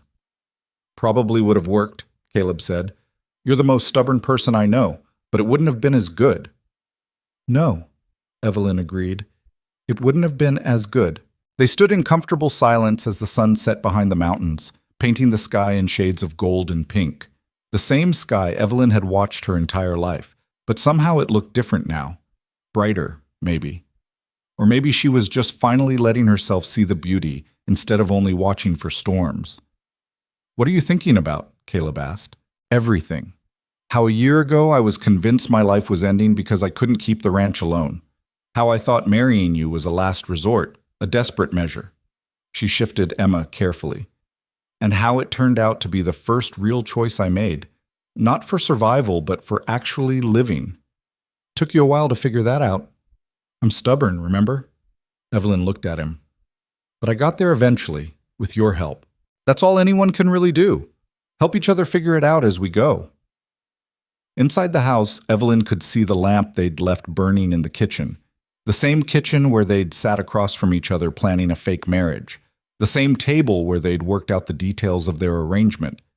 Everything looked the same, but everything had changed. They'd changed. Emma started fussing, and Evelyn recognized the early signs that meant hungry. "I should feed her." "I'll make dinner while you do," Caleb said. "We've got that beef stew from yesterday." Such ordinary words, such ordinary plans. But that was what life was made of. Not grand gestures or dramatic moments, but the quiet accumulation of ordinary days. Feeding the baby, making dinner, working the land, falling asleep tangled together, and waking up to do it all again. Evelyn had spent so long bracing for disaster that she'd almost missed the miracle happening right in front of her. Later that night, after Emma had been fed and changed and finally settled in her cradle, after they'd eaten dinner and cleaned up and completed all the small tasks that made up a life, Evelyn and Caleb lay in bed together. "Do you ever wonder how things would have turned out if I'd asked someone else?" Evelyn asked. "If you'd said no?" "Sometimes," Caleb admitted, "but not in a useful way. All I know is I'm grateful it worked out like this." "Me too." She rolled toward him, resting her head on his shoulder. Through the open window, she could hear the night sounds of the ranch, cattle settling, the wind in the pines, Somewhere in the distance, a coyote calling. All the sounds of home. Caleb? Yeah? Thank you. For what? For saying yes. For staying. For making me believe that not everyone leaves. His arm tightened around her. Always stay. Remember? I remember. Evelyn touched the ring on her finger, the one engraved with those exact words. I remember everything. They drifted toward sleep in the comfortable silence of two people who knew each other well enough that words weren't always necessary. And as Evelyn felt herself slipping away, she thought about the woman she'd been a year ago, desperate, afraid, convinced she had to face everything alone. That woman would barely recognize the person she'd become, would probably scoff at the idea that a fake marriage could turn into something real, would never believe that the biggest risk she ever took would turn out to be the best decision of her life. But it had. She'd walked into a feed store planning to save her ranch and walked out having saved herself instead. Not that she'd known it at the time, not that she'd even been looking to be saved, but Caleb had seen past the walls she'd built and offered her something she didn't know she needed: partnership, genuine, honest partnership with someone who saw her clearly and chose her anyway. And from that partnership had grown everything else: love and trust and a family and a future she could actually let herself imagine. Outside, Emma started crying. Evelyn groaned and started to get up, but Caleb was already moving. I've got her, he said. You sleep. You sure? I'm sure. He pressed a kiss to her forehead. You rest. I'll take this shift. Evelyn listened to him cross to the nursery, heard his low voice soothing their daughter, and felt a wave of gratitude so strong it made her throat tight. This was what she'd fought for. This exact moment. A partner who showed up, who shared the burden, who made the hard days bearable and the good days better. She fell asleep listening to Caleb singing to Emma, some old song she didn't recognize, his voice rough but gentle. The sound of home, the sound of family, the sound of everything she'd never let herself hope for finally, improbably, coming true. And in the morning, when the sun rose over the mountains and painted the valley gold, Evelyn Ryder would wake up in the house her father built, surrounded by the people she loved, on the land she'd fought to keep.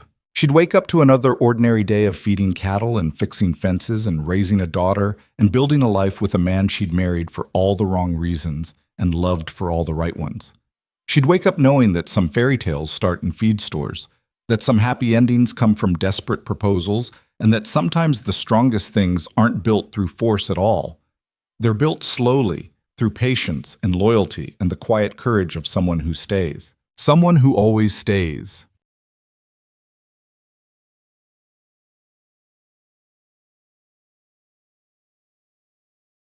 Watch Guys, Ben. look at this! Fire! Laser pointer.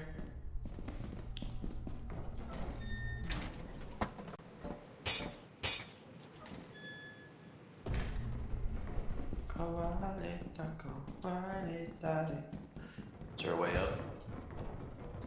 Nope.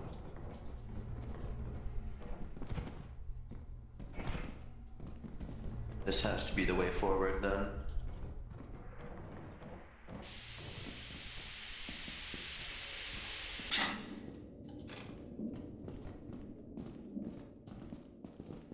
A bolt. There's another key over there. Forget about that though.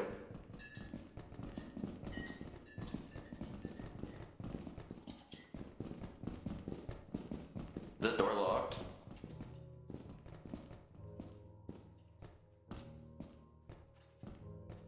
I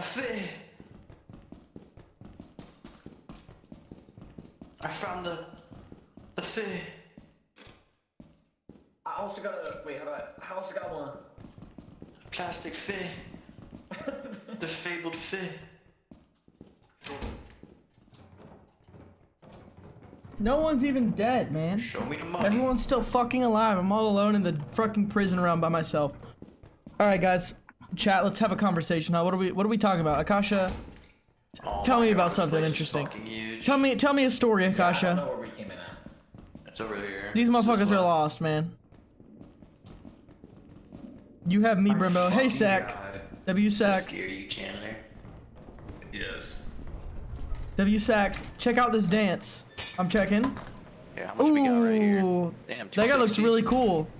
You want to start depoting? That guy looks like he'd probably be really humble and hung. Alright. Probably.